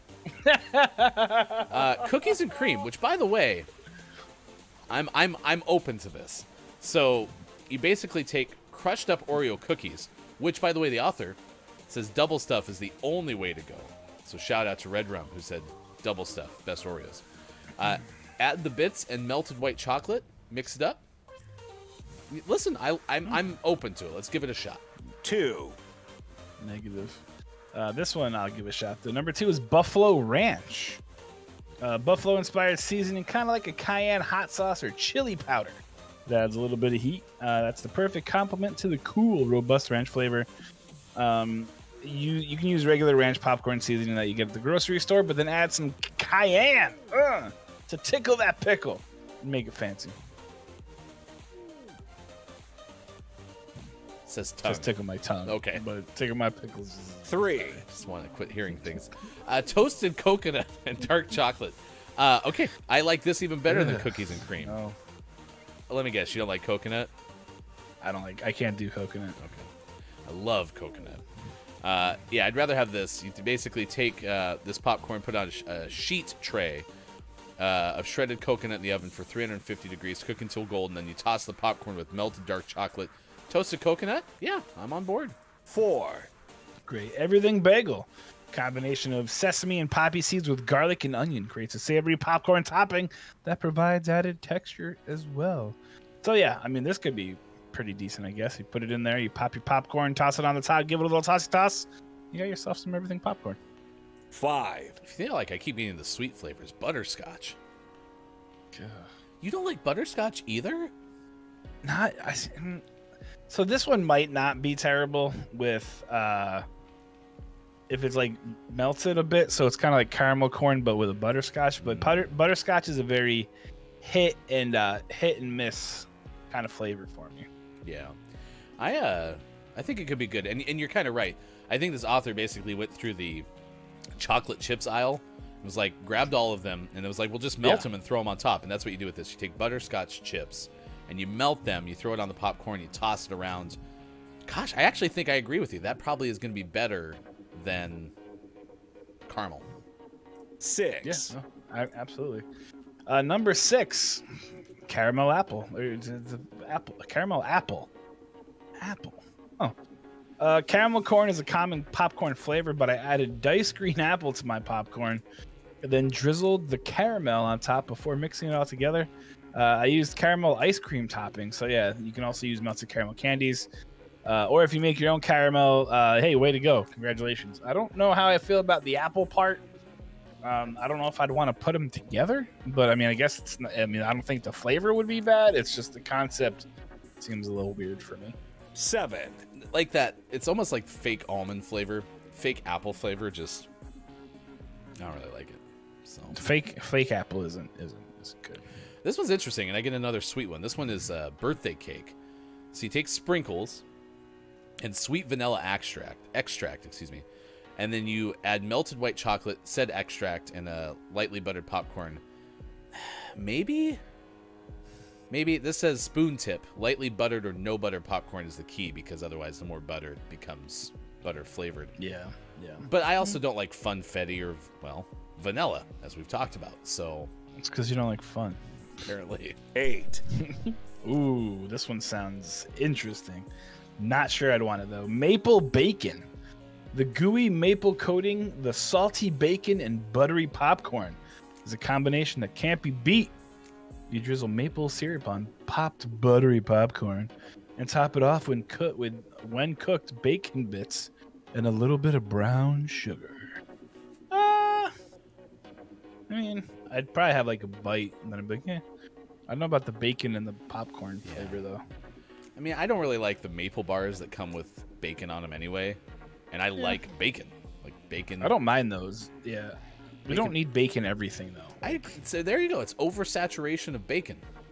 Can we just leave bacon for breakfast and occasionally burgers and maybe now and again around a steak for a cup steak? I love cup steaks. It's delicious. Cup steaks, banana split in a bucket, and scrapple and snapple. Remember? That was our GMS menu when we opened our food truck.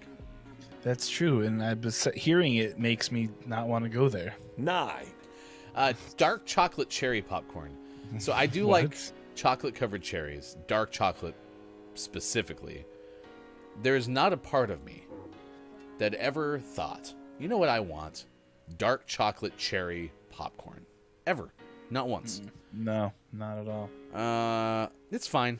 Yeah, I drizzle some cherry syrup, melted dark chocolate on popcorn, add a few cherries, extra. Whatever. 0. Here's a shout out to Lady K, who mentioned this before. Chili lime. This one actually sounds pretty decent. If you don't have much of a sweet tooth but love a little heat, this popcorn is perfect for you to make it. Mix a little bit of butter, lime juice, cayenne, cumin, and salt, and toss some popcorn in it. Spoon tip: the heat also wakes you up, so you don't fall asleep during the movie. Yeah. I don't really like chili because it's spicy, but Dude, shock. I would give this a shot. Just like you were going to give one of those a shot, I'll give this a shot. Listen, this is not nearly the worst top 10 list we've ever had. Like, not even close. No, not at all. Yeah. I'd try many of these, so give it a shot. Sure. Kalaf said Old Bay on popcorn is pretty okay. Like you mentioned, Lady K had mentioned chili and lime popcorn, said it was so good. Top of the Moron to you, Pickling. Thank you for being here. Top of the Moron. Hello. Even though I met you guys through Bombi, I'm also a follower of Rugs as well. Well, thank you for being here. We're going to have Rugs play 5 questions GMS coming up today at 8:20 a.m. Pacific time. So stick around for that. There's a 24-hour stream. coming up on Friday. I am JF Down says toffee is really common here. Would you try toffee popcorn? Probably. I mean, I like caramel popcorn, so I like toffee. Give it a shot. I wouldn't buy like a 9-gallon bag. I'd probably be like, can I have a little taste first? And then you'd be good. That'd be a big swing. Go and get the 9-gallon bag of stuff you've never tried before. This is the one. I know it.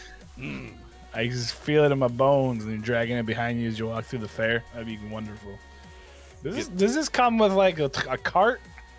You get through the first gallon, you're like, I made a bad choice. This is terrible, but I gotta eat it because I bought it. Oh, it's rough. We're to the bottom. A friend of ours sent a tin of the peanut butter cup popcorn over. We're to the bottom of it. And that's fine. You know, obviously we're dealing with popcorn turds, as we talked about. Thank you again, Hauser. But all the peanuts that were in there that I didn't notice up until the very end of this tin kind of all settled at the bottom. And I don't love peanuts that aren't like whole shell peanuts that you like eat at a ballpark or something like that. Yeah.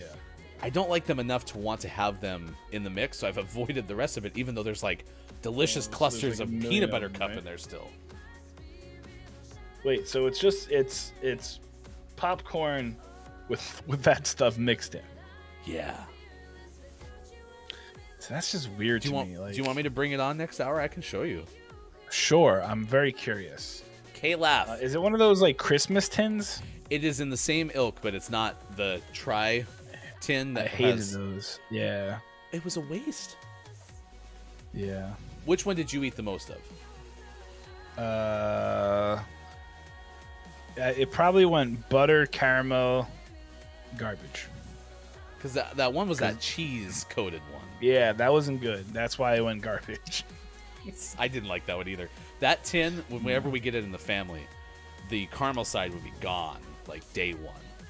The stale side, which they called butter, but it was just stale flavored popcorn.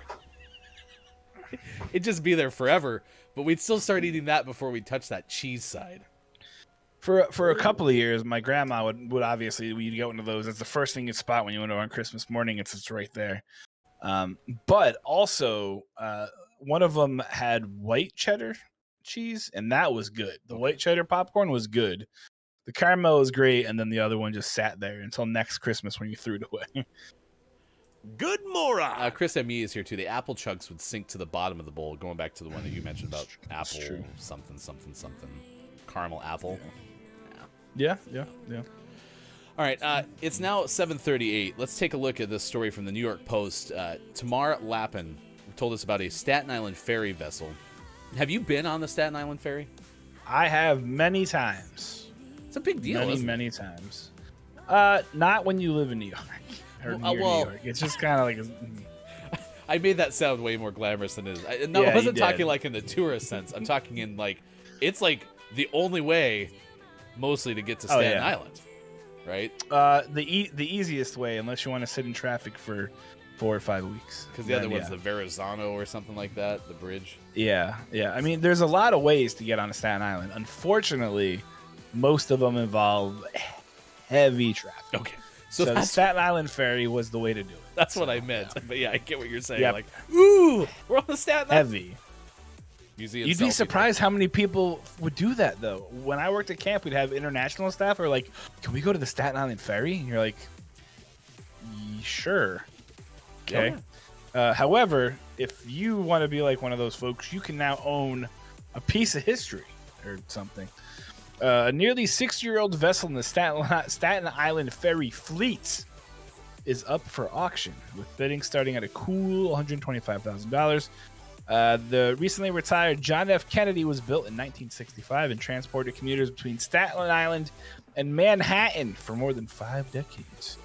The 300-foot-long vessel has now gone under the hammer and was reportedly initially listed with a maximum price of $250,000 or minimum, of $250,000 by the New York City Department of Citywide Administrative Services. It's a lot of words.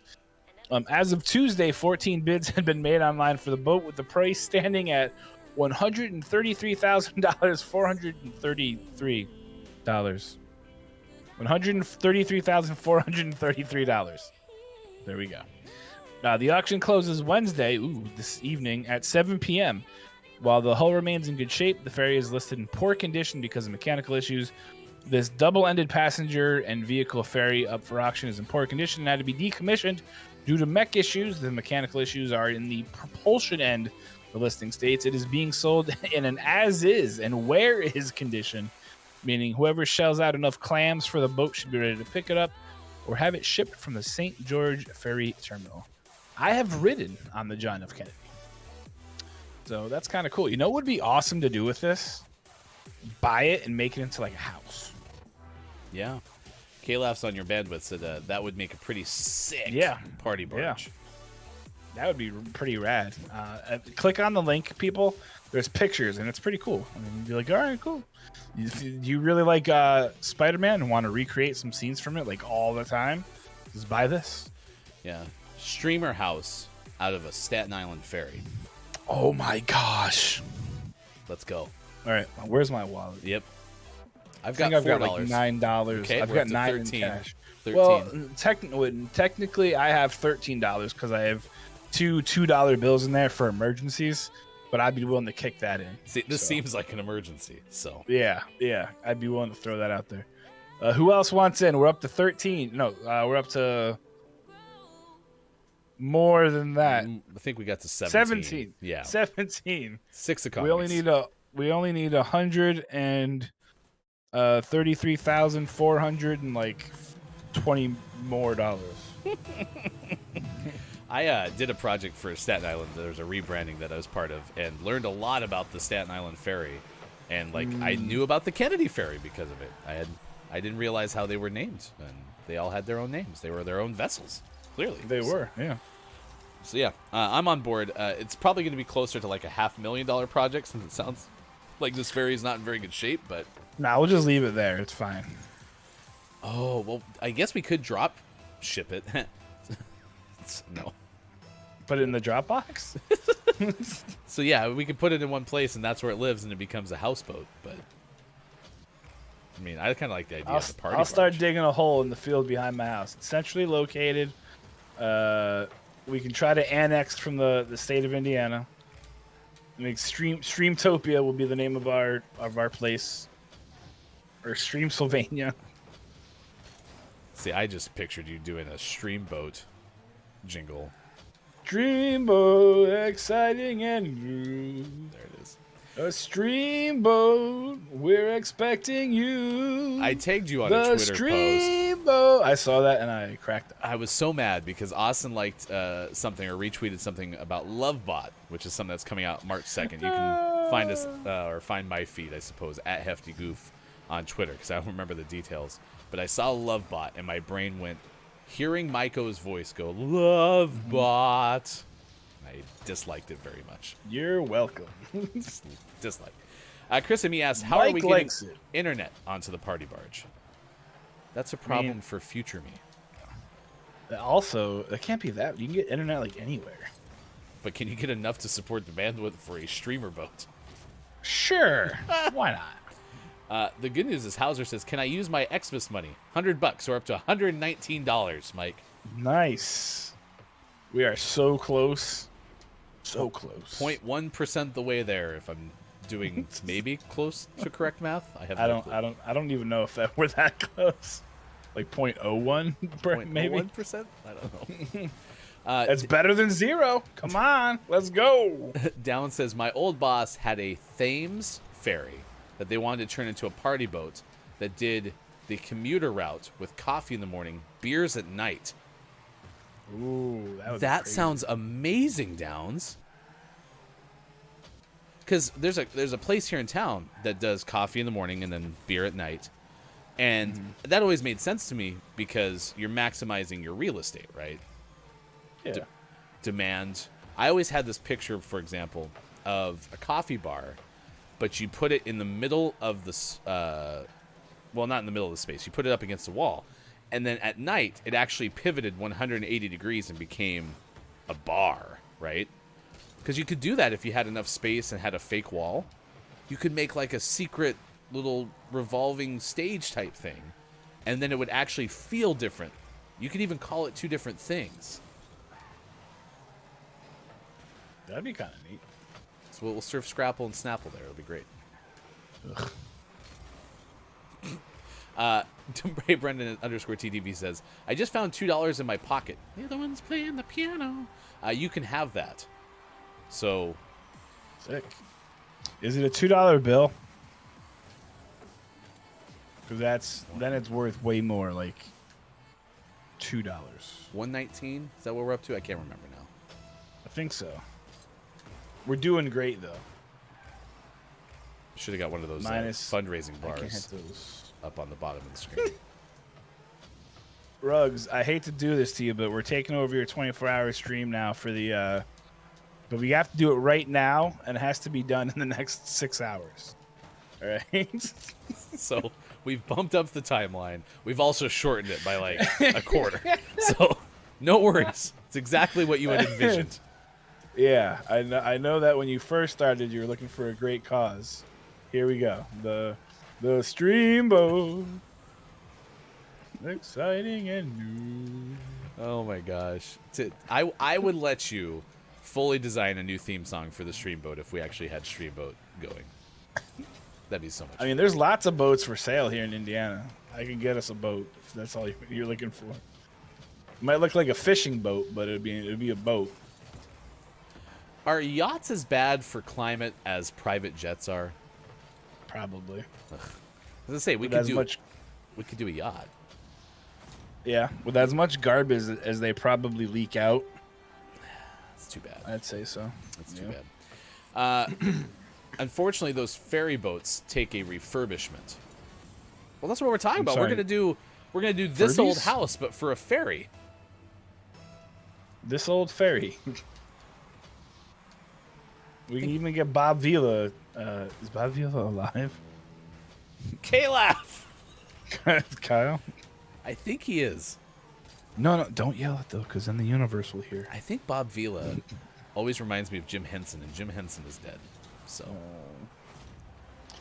because What's that Bob other Vila guy's kind of had name? the gray beard too, right? Bob Vila, yeah, he's been old forever. He's been old forever. It seems that way. Yeah. I think dry docks are expensive. Dude, all you need are some cinder blocks. You need Downs. I know you've never been to New York, right? I'm so sad you weren't able to come. We could have taught you the ways. With a dry dock, all you need is a couple cinder blocks, some old tires so you don't scratch it up too much, and also just like a jack. What's a dry dock? It's what they put boats in to repair them, because it's really hard to repair something underwater when it's underwater. Really? Yeah, they lift it out. Okay. It's really neat. Interesting. But why would we have it on a dry dock? Couldn't we just put it in the water? It says the boat's in good condition, minus the propulsion part. And I wouldn't be, I don't need to be driving anywhere in it. Okay. I just want it on the water.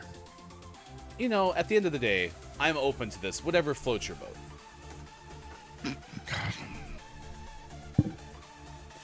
It's now 7:49 West Coast time. It is 10:49 out east, 3:49 for those watching GMS in the afternoon. Today is National Tin Can Day. It is Museum Selfie Day, World Quark Day. I don't know what that is. It's I think it's a food. Okay. So Scrapple and Quark coming soon.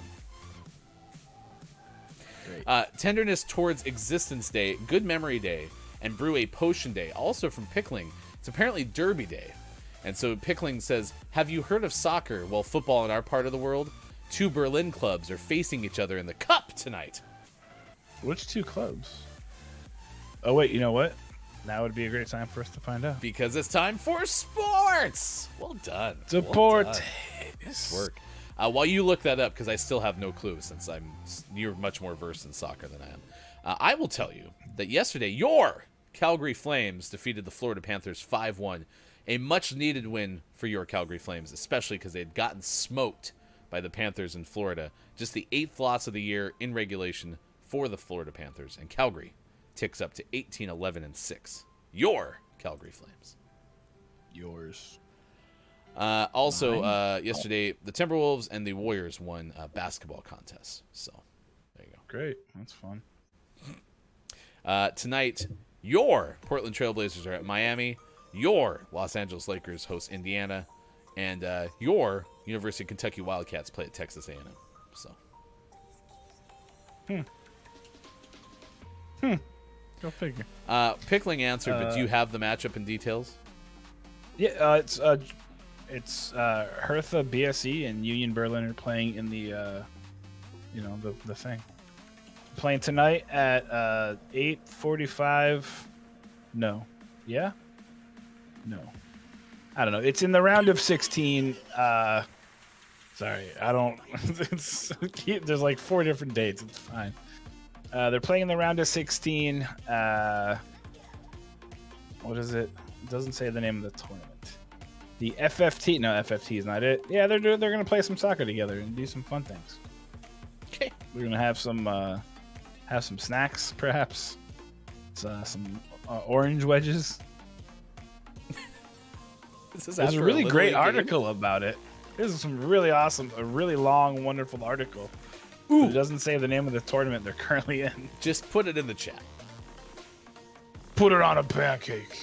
We'll be pickling. I don't have any problems with this, Mike. You can tell me if you do. I don't have a team in the fight.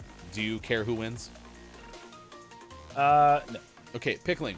Who should we root for tonight in the whatever that tournament is championship? When we root for the. Well, if we're gonna use the Timbers chant, which one fits better? You can Hertha or root for when we root for the Rugs. I guess. Pickling says, I'm a Berliner myself. My family is split between Hertha and Union, so I don't think that helps us very much. No, DFB Pokal is what the name of it is called. What does it say? What it says? It's just the DFB Pokal. It's a German knockout football cup competition held annually. So does it not stand for anything? Is it just the DFB Pokal? What's that knockoff Lightning McQueen? What? Say the name of the tournament again. DFB Pokal. Okay, Lightning McQueen knockoff. I don't get it. Lightning McQueen's catchphrase is "Ka-chow." Gosh,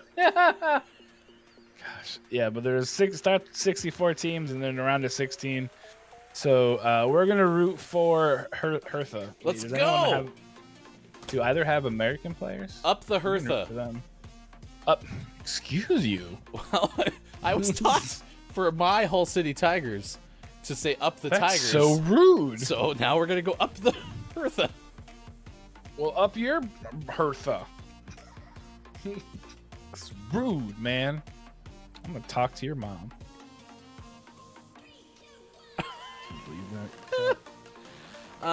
You had mentioned this story yesterday. This one's from the Associated Press. Willie O'Ree's number 22, now retired, a permanent home in Boston's TD Garden, according to the Associated Press. The first black player to appear in an NHL game, O'Ree became the 12th player in franchise history to have his number retired prior to the Bruins matchup with the Carolina Hurricanes, 64 years to the day after he became the league's first black player on January 18th, 1958. He suited up against the Montreal Canadiens. Inducted to the Hockey Hall of Fame in 2018, and the pregame ceremony included a video montage with highlights of O'Ree's career, as well as comments from various people who expressed how O'Ree touched their lives. The Canadian-born O'Ree, during his speech, said that as a young boy growing up in New Brunswick, he grew up rooting for Montreal. So there you go. There's your when Associated Press story. He roots for the Habs. No, Canadian. Is that? Yeah, the Habs. They're interchangeable. The Habs. The MLS teams went back to training yesterday. Does that season start soon? After a whole month off. Their training starts now. Their season kicks off in mid-March, early March. So yeah, they're going pretty quick here. Wow. All right, that is your sports. It's now 7:55. Kalaf came through and said, "That's what I thought I heard. Did he mean Quark, as in a dairy product?" Because Lady K said Quark is a plant that traditionally bottle corks were made of. Yes, sorry, Quark. Quark. Is it Quark? Probably. Okay, National Quark Day today. Quark. All right. Next hour, we play 5 Questions GMS with Rugs. If you haven't already, please give us a subscription on the YouTube channel because we just posted yesterday's 5 Questions GMS with Red Rum Gaming, and we will also do the same with Rugs' interview. I believe right now on our channel, Simone, who is one of the co-founders of the studio behind Dogs Organized Neatly, who was on the show yesterday, that YouTube video is posted as well. So check it out, youtube.com/Gaming Morning Show. Gaming Morning Show, Morning Gaming Renews, clip of the day, and takeaways that were pretty okay, also coming your way in the 8 o'clock hour. That is Look, It's Mike O. I am Hefty Goof, and this is Gaming Morning Show on Facebook Gaming, Twitch, YouTube, Twitter, GamingMorningShow.tv.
Explode me, give it all to me, give it all to me.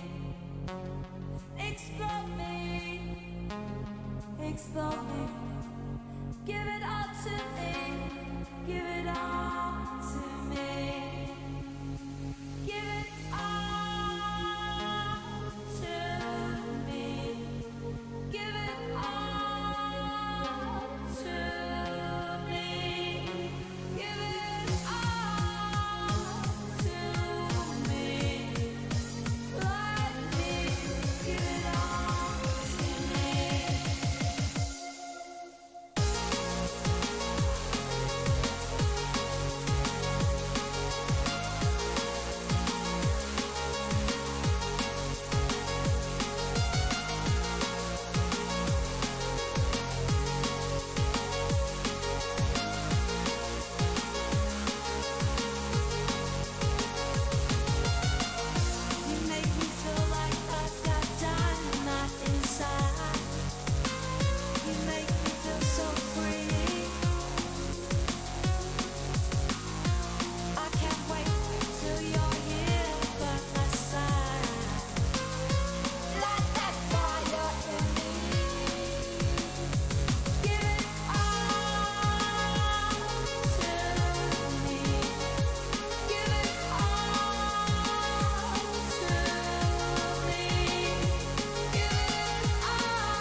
Coming up on Gaming Morning Show,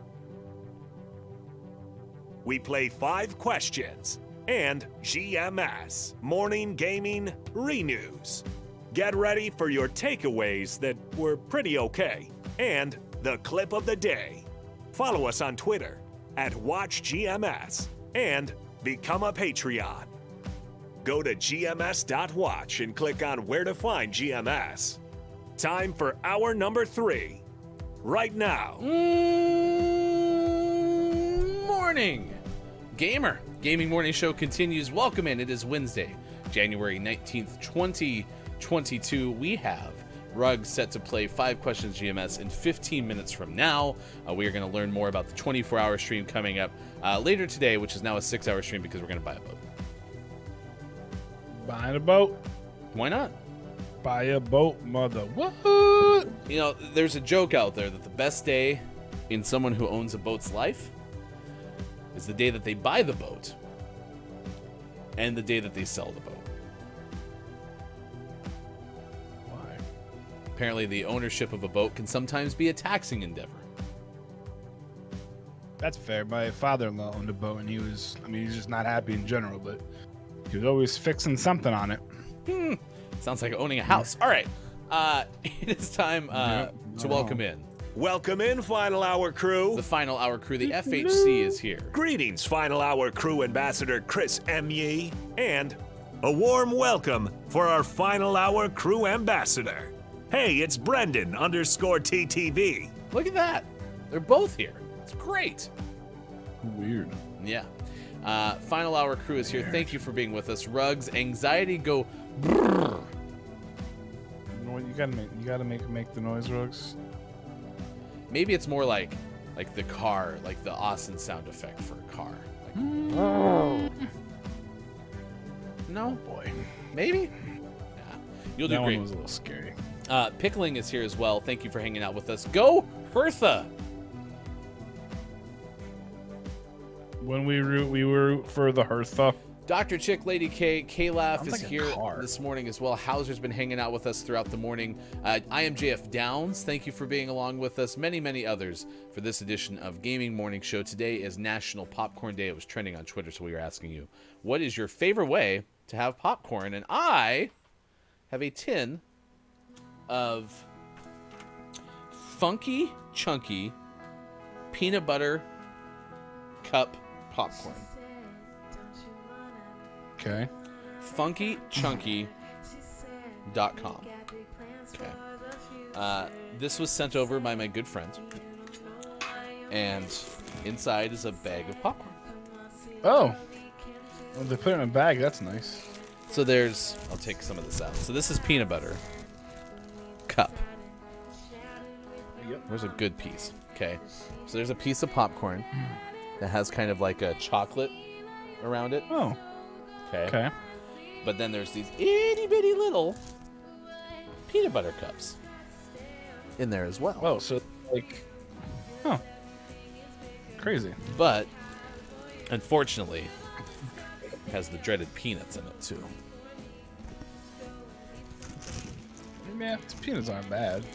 I just don't want them in this. But like Well, that cluster you get right there, what you get, and you like it. get what you get, don't throw a fit. I've told that to people. Yeah, that one. Yeah, look at that. So I could take that bite right there that has some popcorn Yeah. drizzle.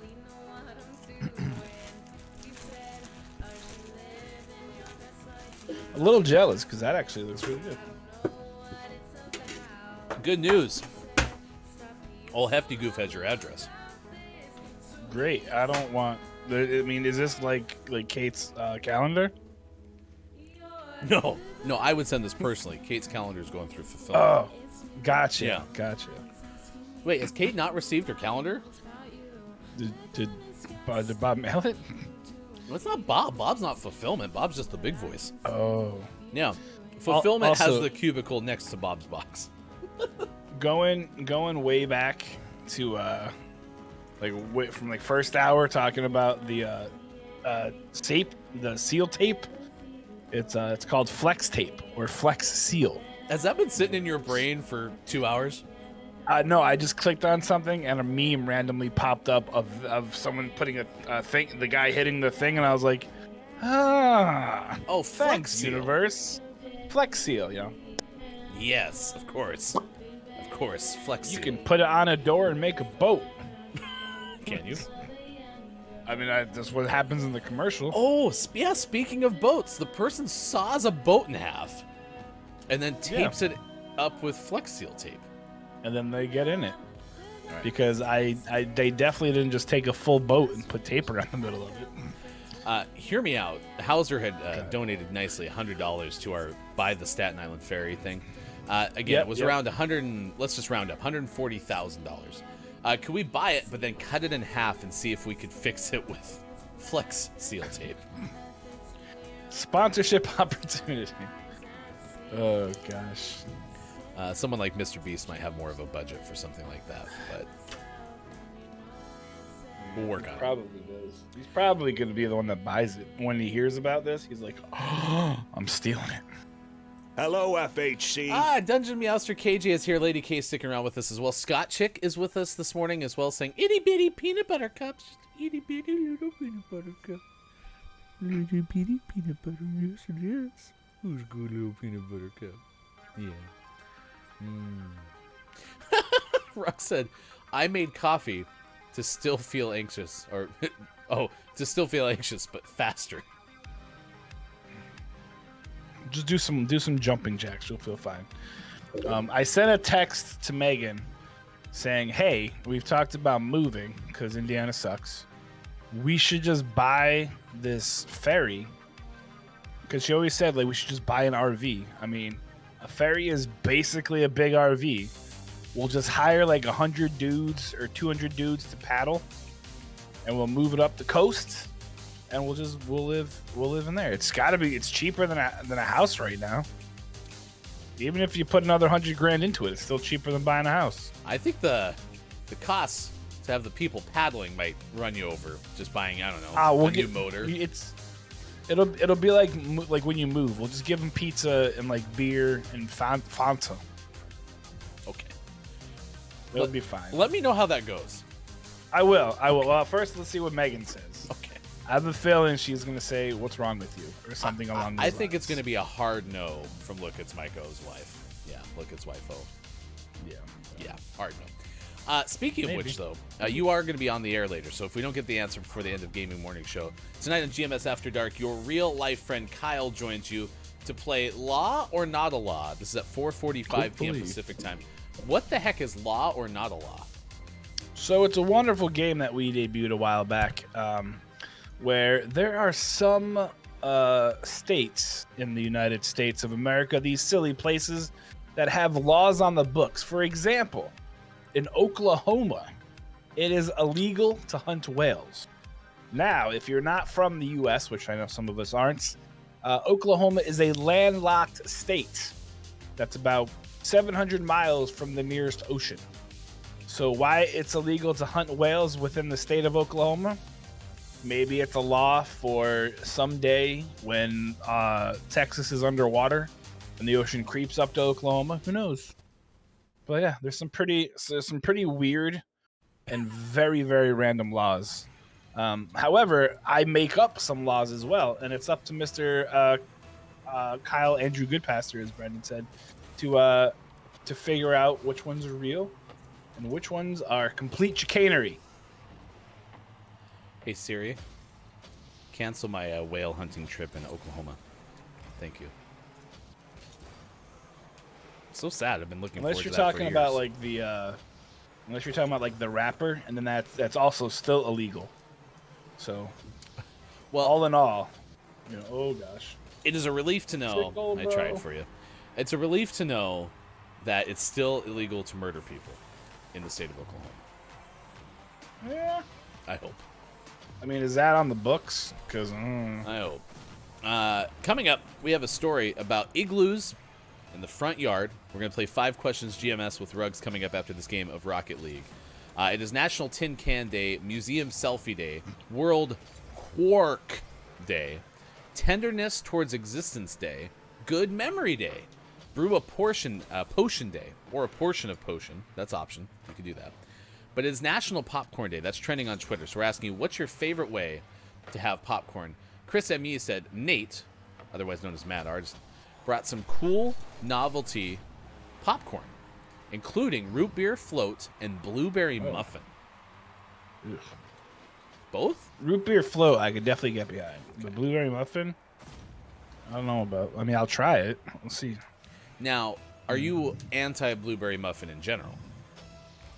No. Well, I mean, it depends. Okay. Like some of the pre-made ones just aren't very good, but like a fresh blueberry muffin is amazing. Okay. Like, I love the Costco blueberry muffins. Not as much as the apple streusel. Not as much as the double chocolate chip. Those are both superior Costco muffins. But the other two choices are typically blueberry or almond poppy seed. And as we've established, fake almond flavor. Ugh. Right? But you're not alone, because Brendan noticed the blueberry muffin popcorn. However, Brendan said, I bet I would F up a bag of blueberry muffin popcorn and then regret it.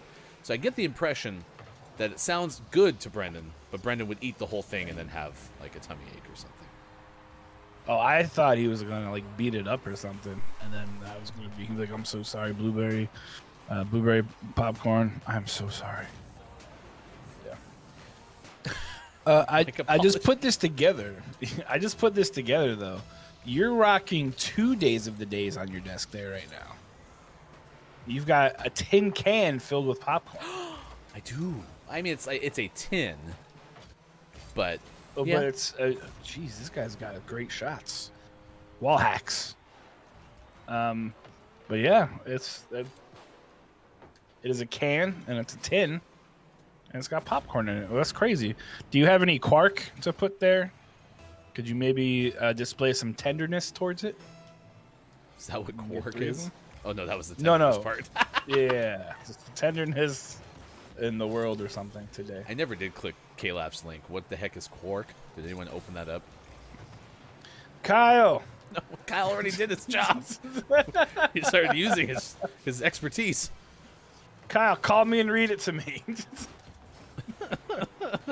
KJ's excited though. So blueberry muffin popcorn? Question mark. Missed the list of the day. That's okay. We can repost that in Discord later on for you, KJ.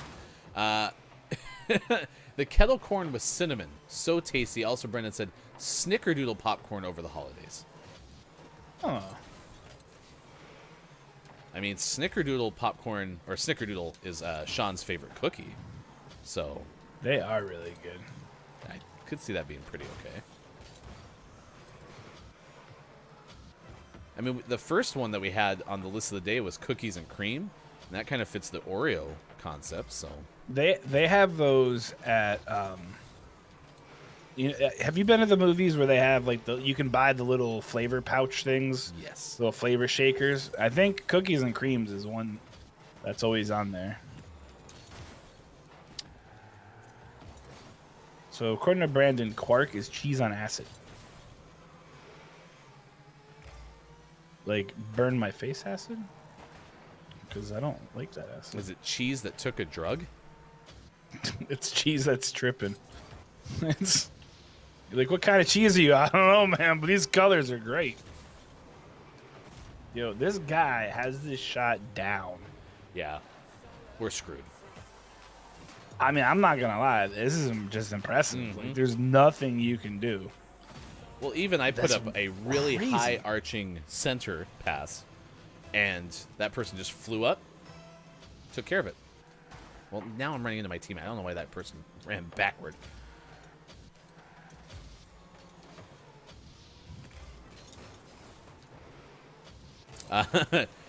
Brandon asks, is it the Kyle Andrew Goodpasture? It absolutely is the one and only. The world's not big enough for multiple ones, so.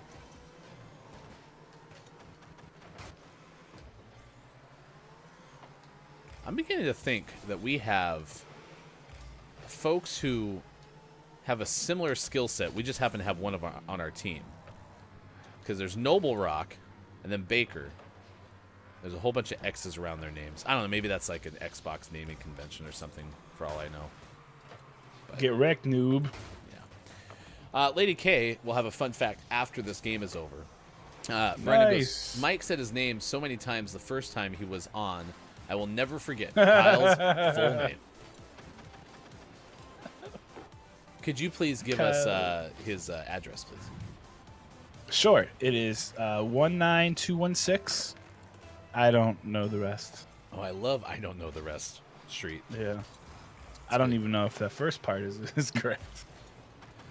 Mike learned what an air popper was earlier in the show, and KJ says, I do air popcorn with vegan butter, salt, and some nutritional yeast. So good.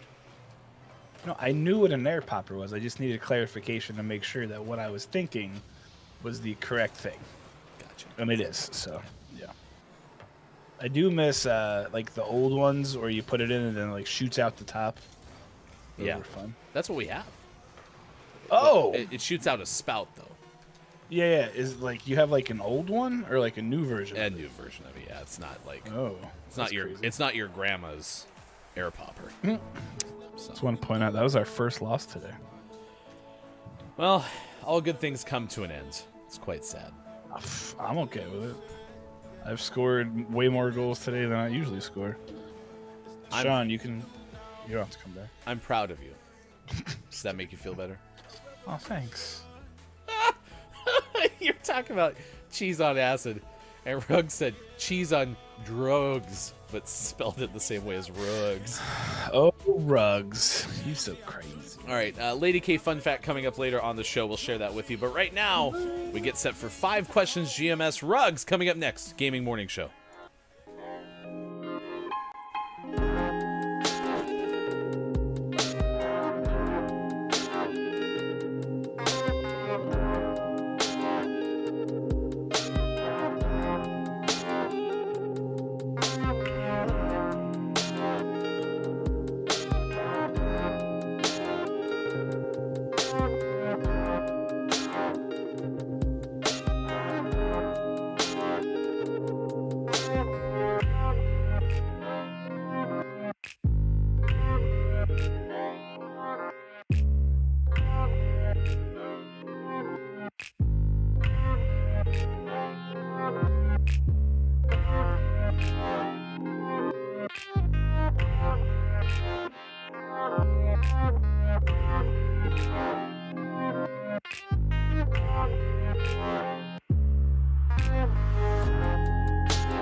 Gaming Morning Show continues. Thanks for being with us. It's now 8:22 out on the West Coast, and we welcome in for 5 questions GMS. The one, the only Ruggs, Twitch streamer, drawer designer, and I call you an artist, Rugs. I've seen your emotes all over the platforms. You are a tremendously talented individual. We'll be having a 24-hour stream coming up on Friday. Good moron to you, Rugs. Good moron or afternoon, because here it's 6 p.m. You are watching, Like as they evening. say, Good gaming grief. morning show in the afternoon. Doo-doo-doo. It is great to see you. Thank you for spending time with us, because I was even in your stream, I think as recently as yesterday. Might have been the day that your cat broke out of the bedroom or something by opening the door. It seems like you have a crafty feline on your hands. For those who have never seen your stream before, if we have a chance to visit, what would we find? Well, a chaotic, wholesome streamer is what I call myself. I welcome everyone. I play a lot of games, from Phasmophobia to Stardew Valley, which are completely different. I draw a lot, of course, because I am a drawer after all. And I just do whatever. I've done cooking streams. I've dyed my hair on stream. Just anything, really.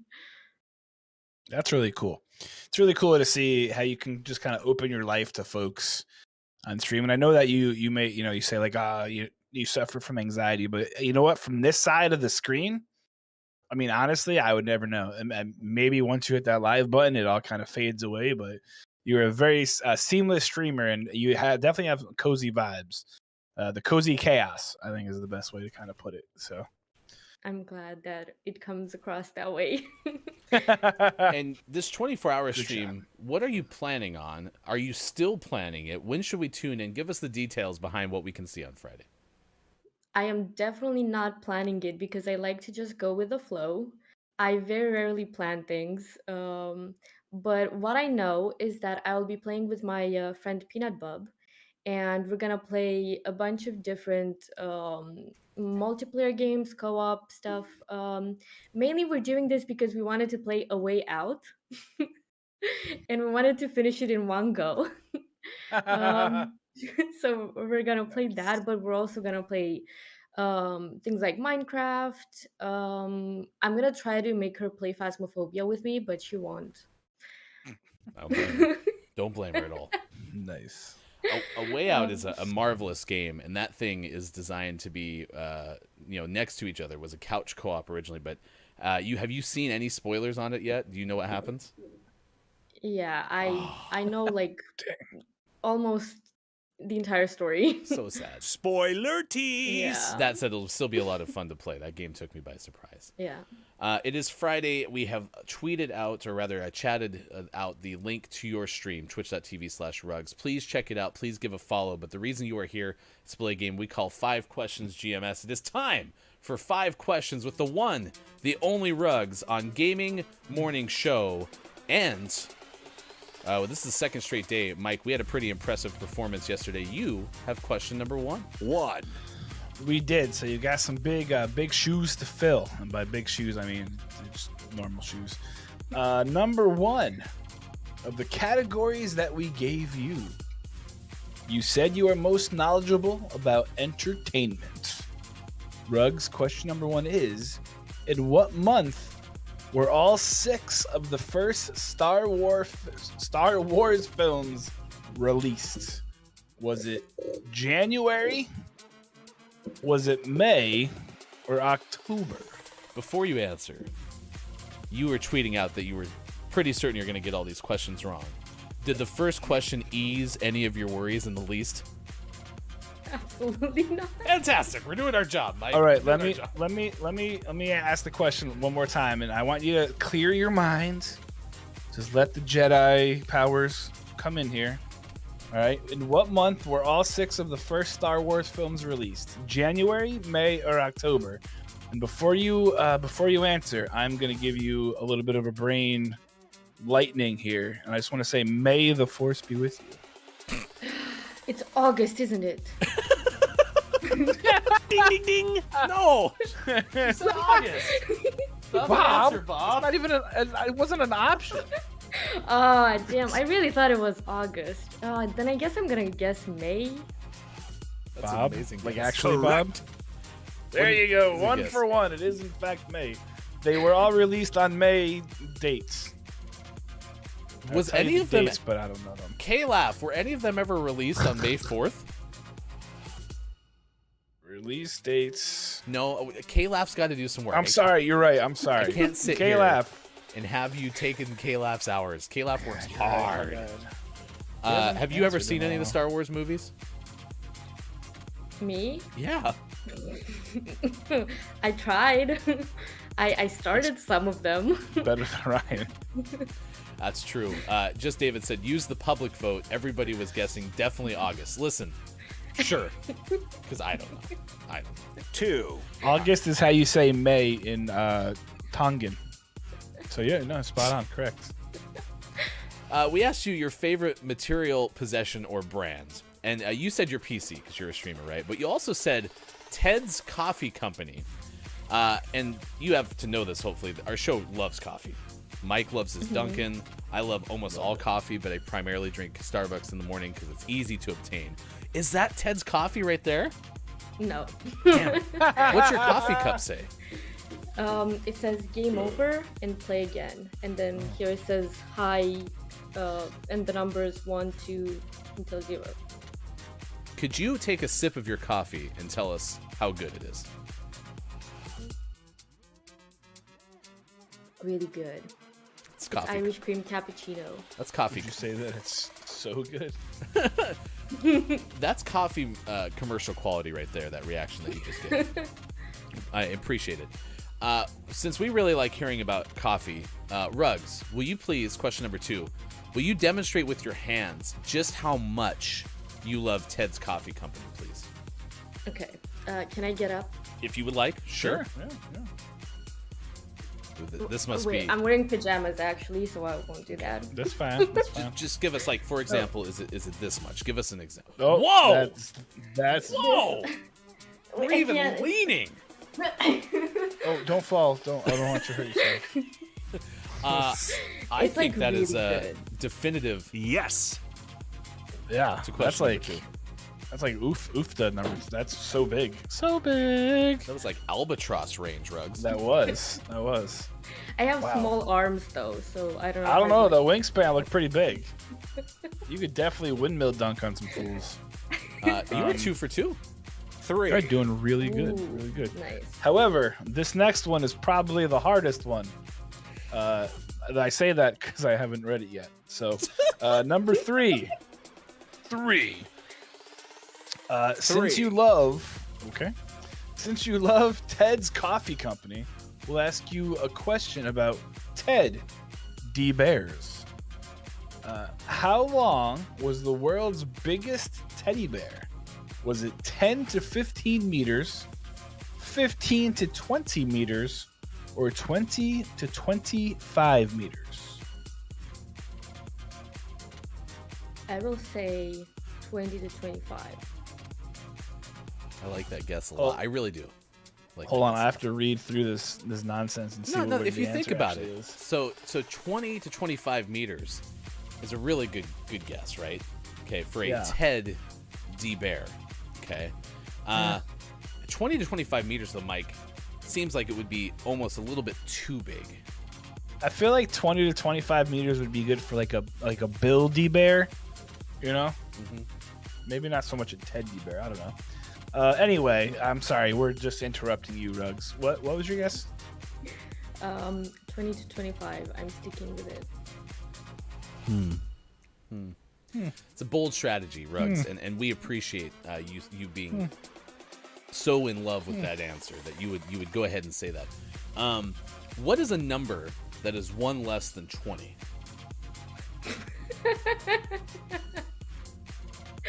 Um, 19. Oh, it is 19. You are a genius. Yeah, that's How actually. the heck?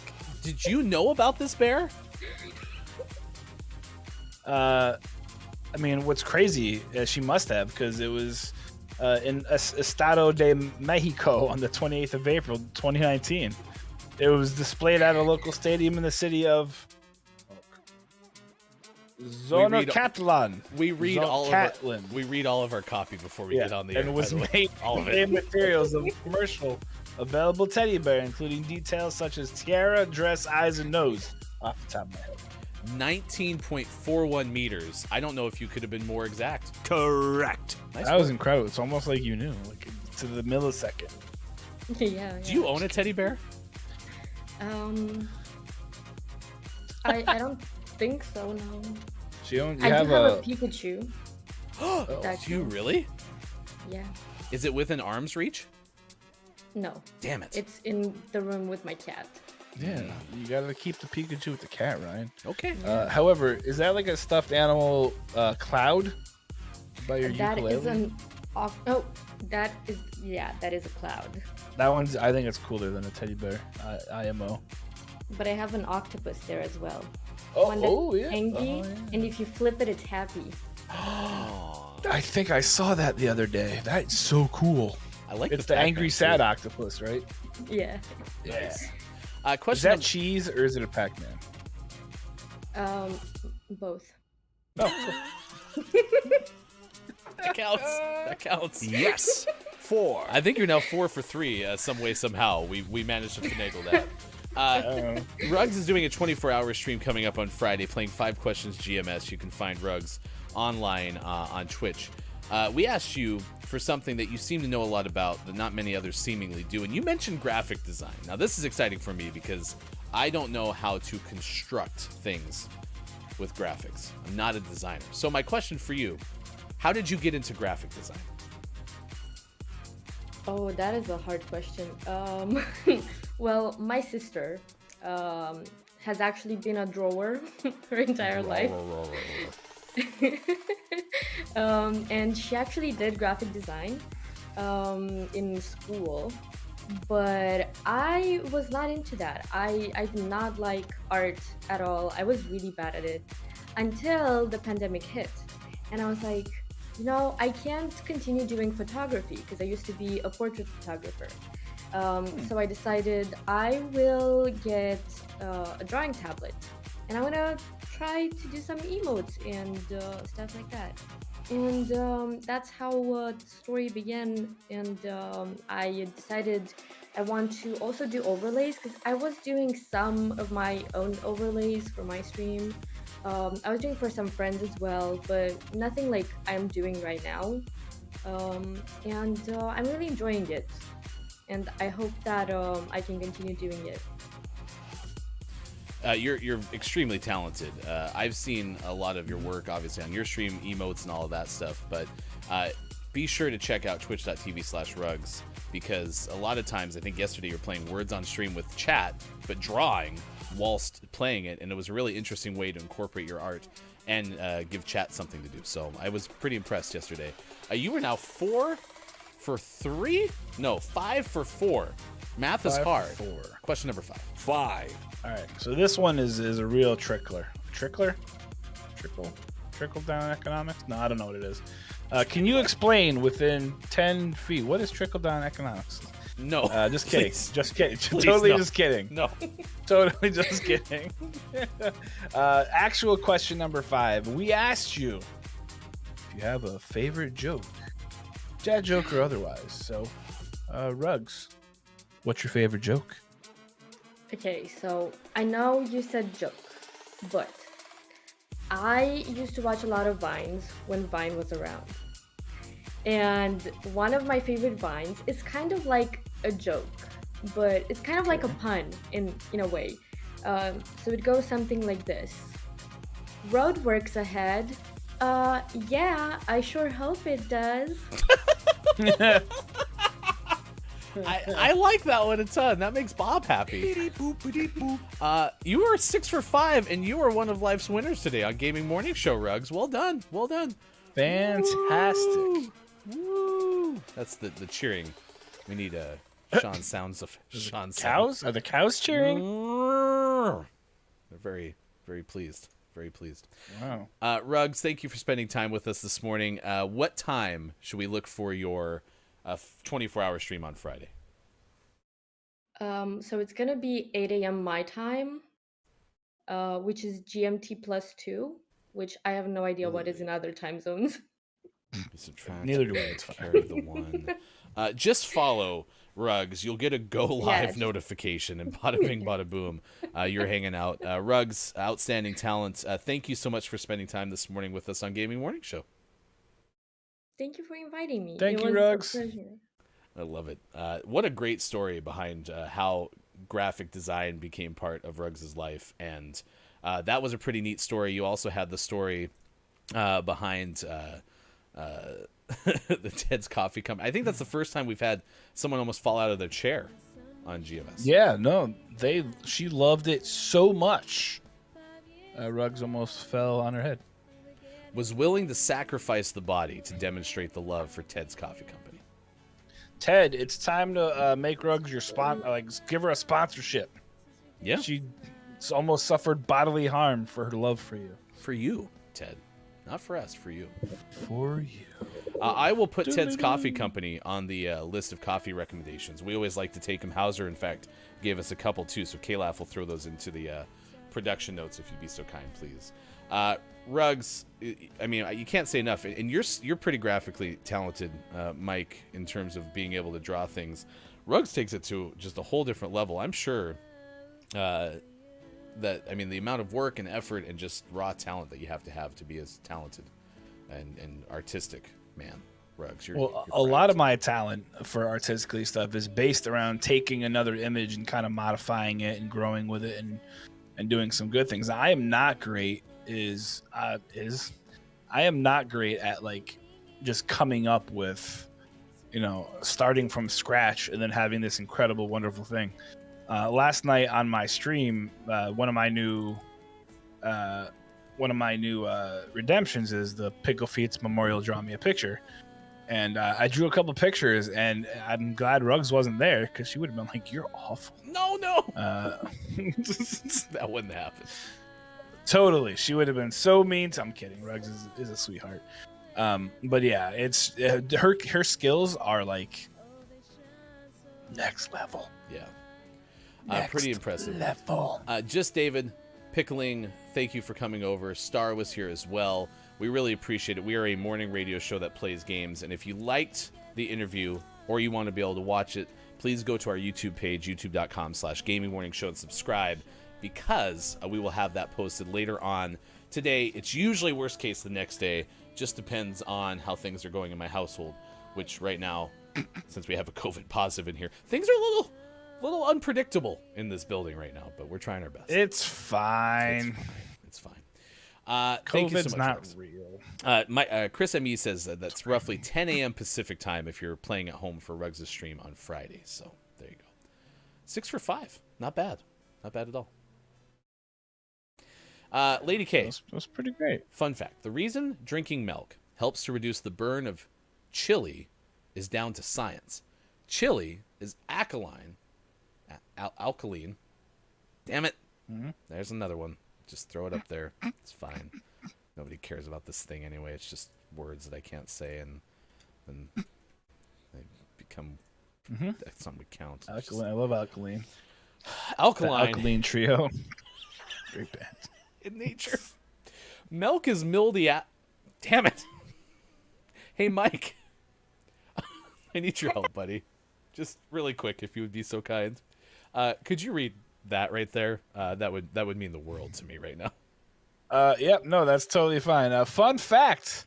The reason drinking milk helps to reduce the burn of chili is down to science. Chili is alkaline in nature. Milk is mildly acidic. Therefore, the milk works to balance the pH of the chili, which reduces the burn. Lady Or K, if you- fact of the day. You need something to listen to this Day. afternoon. Make sure that you check on the I can't even say it wrong. Alkaline Trio. I don't know. Did I say almost like Alka-Seltzer? Like, what the hell was I trying to I say? mean, that's a great question. Guess Great we'll never question. know. Guess we'll never know. Yes, I agree with Pickling and just David. You did great today, Rugs.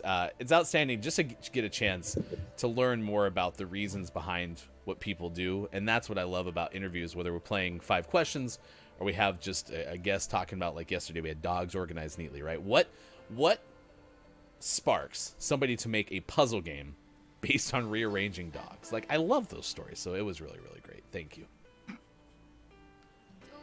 I do that. I have so many dogs. I do that all the time. I totally would have thought of it. Could you please get at least like a TikTok of you rearranging Dixie and Delilah? I will try. They shouldn't be that hard. If I try to get Rocco in there, we're not doing a whole lot. But they lay in front of the fire a lot, so we'll try and get it while they're there. Yes. Look, it's Michael. Will be on tonight, 4:45 p.m. Pacific time. This is GMS After Dark, our weekly show hosted by Look, it's Michael. And tonight it is Mike's good friend, IRL friend Kyle, playing Law or Not a Law. So stick around for that, 4:45 p.m. Pacific time tonight. Wow, we all went up for that on separate teams, and no one came out with it. Great shot, FT. Thank you very much. I tried. It's like we figured it out. That was wonderful. So we went through quite the little tear. That was a Pac-Man, it was a cheese wheel, and it was a fortune cookie all rolled into one behind Rugs. The only difference is it's actually a fortune cookie. Is it really? Yep. I believe Just David let us know that. And I think Just David's a regular, so I'm gonna go ahead and listen to him. Nice. So, or them. I don't know your pronouns, Dave. Sorry. And if you would be so kind, Rugs, when you can show off your Pikachu, would you throw it in our Discord, please? We'd love to see that. And maybe later on, next time you're streaming, I'm gonna try and get a better look at that because that's kind of cool. Was there ever a fortune cookie, like a fortune in there, or is it just like a? Because that would be pretty neat to put like a big old piece of paper in there with a Fortuna in it. You know? Oh, sorry, old man, or whatever your name was. What'd you call him? I think his name's Old Bird. Sorry. Wow. Mobby. His name is Old Bird. Get wrecked, Old Bird. Irish cream cappuccino does kind of sound fantastic, but I know you're not really into like lattes or fancy coffee, are you? No, but I love me a good Irish coffee. Okay. Wait, isn't Irish coffee with like whiskey? Sure is. Okay, sounds good. It's coffee with Baileys in it. So. Big fan of schnocklets on this side. Peppermint schnapps and hot cocoa. Really good. Schnocklets. Oh my gosh. That's right. It was just a wide open net, Mike. Nothing to be ashamed of. Wide open, great shot. This is what happens when you score 6 goals in the first game. You don't do a whole lot the rest of the day. You used all of your ammo for the whole rest of the day. I used everything. All my wall hacks are depleted.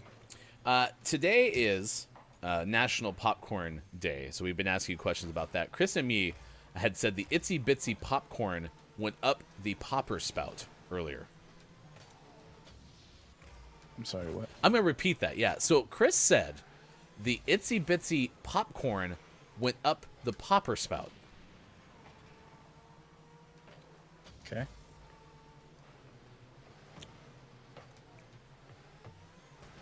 Great.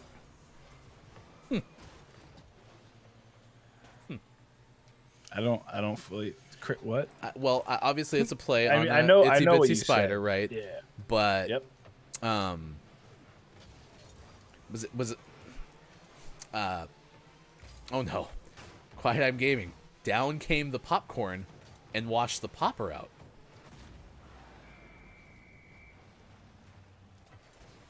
Next thing someone's gonna say is like, out came the sun gold butter and flavored all the popcorn turds. Thank you, KJ. Is that going to be our next moose thing? I was gonna say, I think we're on the brink of moose book territory right now. Chat wrote a whole moose book one time, and I think we're teetering close to having another breakthrough. Oh, what is my child doing? No more poppers, says Brennan. That's not what you think it is. Okay, that what? What? Yes, that one is throwing me off. We're holding on by a thread, chat, FHC is really struggling right now. We were doing so well. Just we got to land the ship. That's all we need to do. We got gaming morning show, morning gaming renews. We have a story to tell. And then we're going to get out. And let's just try to... Oh, no. It's an Urban Dictionary. Oh, no. Oh, what? Quiet has looked it up. Says, just looked it up on Urban Dictionary. It's like a screaming pelican? Things are starting to shake here in the studio. Don't know if we're going to make it. Oh, boy. Plus, this game might go to overtime. This is not going well. Centered! Centered! Our friend tried. If only someone could hit wide open shots. Okay. We're fine. Don't worry about it. Boop. Oh, just a little bit too soon. Beep. It makes me think of the pong. Boop. Beep. All right, just put it in. Let's help him out. Ah, dang. We're so close. You're the one who blocked it. What are you talking about? That's what I mean. Yeah, we were so close, and I had to go and try to win the game. Mike, breakaway 4, 3. I hate this game. It's fine. So much. I think I'm gonna quit looking at chat for a while. You all have things you apparently need to sort out. I'm gonna let you continue to look up your Urban Dictionary terms, and Lady K said something about something being recreational, so. Recreational popcorn? Brendan goes, Mike hates this game so much, he says, while giggling and smiling. Come on, Mike. You like it. There we go. There we go. We are the champions, my friend. How's that feel? Feels good, doesn't it? I care about. Yeah, it feels good, doesn't it? It's fine. All right.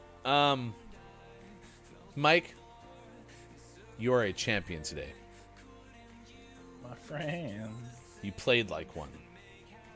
Oh, good. You're the Notre Dame of Rocket League. Don't. That's not even funny. I knew you were gonna like that one. Hey, it's now 8:50 West Coast, 11:50 out east. It is 4:50 for those watching GMS in the UK. All right, let's close things out with an Igloo story and then the Gaming Morning Show Morning Gaming Renews. Ben Hooper of UPI, Mike, tells us a story about a Minnesota family that was able to construct a pretty unique front yard snow sculpture. They sure were. I don't know if you knew this, but it snows in the Great White North sometimes, and the Minnesota family's home is grabbing the attention of passerbys with an unusual new feature in their front yard, a more than 6-foot-tall igloo featuring multicolored blocks of ice. Ashley and Ryan Thorson of Owatonna said they devised the idea for the igloo as a means of occupying their 3 young sons. To keep 3 boys occupied and entertained takes some creative doing sometimes, Ashley Thorson told WCCO-TV. The couple said they use aluminum trays to freeze approximately 250 blocks of ice. Many of them dyed an array of colors and then spent more than 12 hours over the course of 4 days assembling them onto an igloo with snow from their yard. You get about 2/3 of the way through and you don't want to do it anymore. But you're way too invested, so you kind of have to finish. The parents said installing the roof was the most difficult part of the construction. It only suffered from 1 structure failure. We only had 1 wall fall down when we were about 5 rows up. Since then, since it was nice and warm, it kind of melted, and now it's actually pretty solid, the mother said. The igloo is drawing attention from passers-by. Ryan Thorson tweeted photos showing it being illuminated from the inside, causing the colored ice blocks to glow. Hopefully, it brings as many smiles to people as it has to our family, Ashley Thorson said. Okay. Listen, I like the fact that they were able to do multicolored ice blocks. That's cool. That's cool. We used to have kids do that when they would come up for outdoor education in the wintertime and there was too much snow. We would give them like the bread loaf tins from the dining hall and be like, all right, build an igloo. And some of them were really good at it, and other ones just sucked. Nice. That story from Ben Hooper of UPI. Ben also told us earlier today about escaped hermit crab found down the street 3 months later. Ben did not write this, but we're pretty sure Kate Zade was the one behind it. And we also learned from Tamar Lappin of the New York Post that a Staten Island ferry will soon be the streamer boat for Gaming Morning Show. So we're very excited about that as well. It's time now for your Gaming Morning Show Morning Gaming Re-News. This is a recap of all the video game headlines of the day. We give them to you in the 6 o'clock hour, usually with hashtag video game expert sports.gaming. But Shawn is out ill with COVID. So instead, to get our Hashtag GMS Morning Gaming News. we are turning to the Vice video game expert. Here's Thank Mike. you. Thank you. My people, my video game people, here's what's going on. Unless you've been living under a rock, you probably saw that Microsoft is buying Activision Blizzard for a dumb amount of money. That's crazy. Doesn't have a whole lot of bounds on a whole lot of stuff, but guess what? It does. If you have an Xbox and have a Game Pass or a PC with Game Pass, Microsoft is bringing some Activision Blizzard games to said Game Pass. What does that mean for you? Well, it means that you're going to see some Call of Duty titles on there. You'll probably see some Warcraft, maybe Overwatch, Diablo, Candy Crush, and a variety. Excuse me. The whole show without yawning until right there. Wow. However, you're going to see a whole lot of stuff kind of come out from the world of Activision onto Game Pass, which is huge for a lot of different ways. Also, according to Hope Bellingham from Games Radar, The Sims is going to be putting a new feature into their game, and that feature is there's going to be customizable pronouns that you're going to be able to do. So players will be able to choose from 3 pronoun options, he, him, she, her, and them, they, or you can input your own options. So as I said, Calaf can finally have his correct pronoun of Steve. Way to go, Calaf. I'm happy for you. But yes, so that is a very, very cool thing. It's good to see a mainstream game starting to bring something like this to the forefront and the mainstream, and making it something that's going to be there. So super, super exciting. And finally, man, I'm on it. According to Bankhurst from IGN, you guys like IGN? I do too. I like Adam Bankhurst so much because he's telling us that Banjo-Kazooie is arriving on Nintendo Switch Online Plus expansion pack later this week. It is an N64 classic that a lot of folks love, and as of January 20th to 2022, it will be on the Switch. So it'll have a lot of the stuff from the original game, and there'll be a lot of other cool, fun things that you're able to play. If you ever had an N64 and you liked it, that's cool. The crazy thing is Rare is owned by Microsoft, which is Rare is the studio that makes Banjo-Kazooie, and they're owned by Microsoft. Obviously, the Switch is a Nintendo-owned property, so therefore, they're actually working together. 2 rather large studios are working together in order to collaborate and make this happen. Not the first time Banjo-Kazooie jumped on into a Super Smash Bros. Game in 2019. So that's pretty neat to see them collab. Maybe in the future, more collabs will come, and we will all be happy. Also, I don't know if you know this, but we're a TV show that talks about video games that's on the radio. So we, I don't know, some sort of show on somewhere. UPN. Is that still a thing? Anyway, there's some video games out today. And those games are Downslope for the Xbox Series X and Xbox One. Guild of Ascension for the Switch. Hatsune Miku Logic Paint S, available for the Xbox Series X and Xbox One. The Enigma Machine, available for the Xbox Series X and Xbox One. And in our most prestigious award, and a segment within a segment within a UPN, Name of the Morning goes to Vivid Nights, available on the Switch. Congratulations to you. Name of the Morning. You might grow up to be Name of the Month, and if you do, we will give you away. We are going to do a really fun way to give away Name of the Month going on later this month. So please follow us on Twitter at WatchGMS, because we would appreciate it. It would be a chance for you to win. We give away something called the Billy Thundergun Award. It's a teammate award. Someone in chat who did an especially good job. And I think it's been the case a couple of days in a row, but when you pony up a donation to help us build the stream boat, I mean, you're deserving of it. So to you, Hauser. Billy Thundergun, Teammate of the Match Award. Well done, Hauser 66.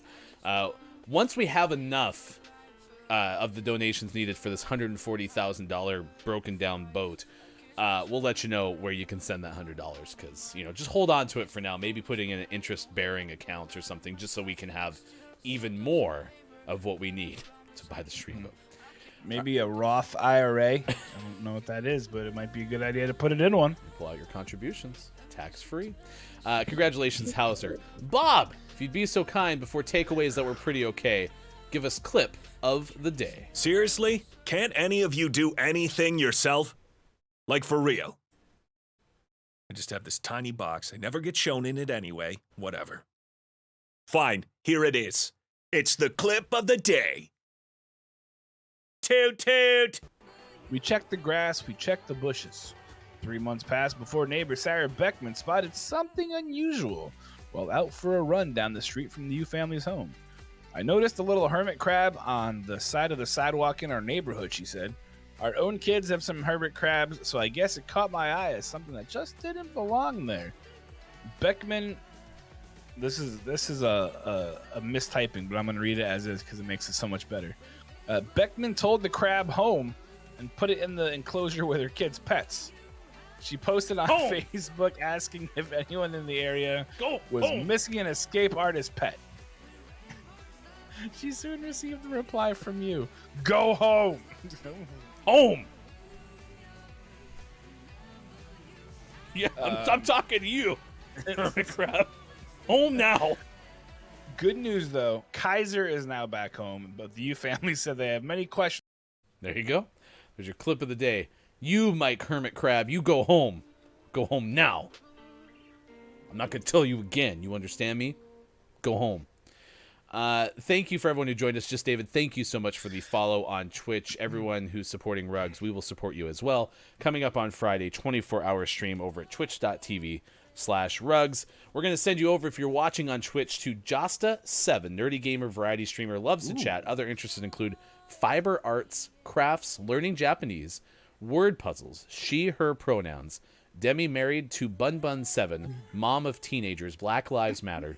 Want to support the stream with a gift? There's a link as well. Right now playing Minecraft, and as Rugs, on the recommendation of Rugs, is playing modded Minecraft. So we'll say good morning from GMS. Minecraft server? If you'd be so kind. And yes, you can join us on our Discord. We have a Minecraft server, and tonight at 4:45 p.m. Pacific time, Mike hosts GMS After Dark. Wednesdays at 4:45 p.m. Pacific time, IRL friend Kyle joins for Law or Not Law. Mike, what is your takeaway? That is pretty okay. What did you learn from today's show? My takeaway that is okay is when I asked my wife if we could buy a staff fairy to live in, her only response is, "You are weird." That's love right there. That means yes. Just FYI. It's not. She didn't no. say no. There you go. It means yes. There you go. Downs' takeaway that was pretty okay. Use the popcorn bag slit to shake out the unpopped popcorn. Yes. I don't like the word slit though. What would it be? A slot? I don't know, but I don't like that one. Okay, well, we won't use that one around you then. Thank you. Hauser got Billy Thundergun Award and also said, I learned that Rugs loves Ted's coffee this much. That's great. That's great. That was actually my takeaway. That was pretty okay as well. So I changed after I heard Downs's and said, Hauser calls them popcorn turds. That's not bad. Turds. It's not bad. Pretty accurate. I would die for cats and Ted's coffee. Rugs, you need to. That's something you have to have conviction. And in this case, you would for Ted's Coffee Company. And Rugs in Austin, jeez. Pickling, now I know I haven't been on a raid with you guys before, but enjoy it. Well, thank you so much, Pickling, for sticking around with us today. Up in the Derby Day Cup thing, up your Bertha. Up your Bertha. Bertha. We'll be back tomorrow. For us and for Shawn, for Look, It's Maiko, I am Hefty Goof. Thanks for being here. Facebook Gaming, Twitch, YouTube, Twitter, GamingMorningShow.tv. Get out of my head, my face is turning all kinds of red. Oh, it's like you stole my breath, but I can't forget. Ooh, you know you're making me nervous. No deep, you scratch through my surface. Hey, oh, you know you're making me, but I ain't so chain to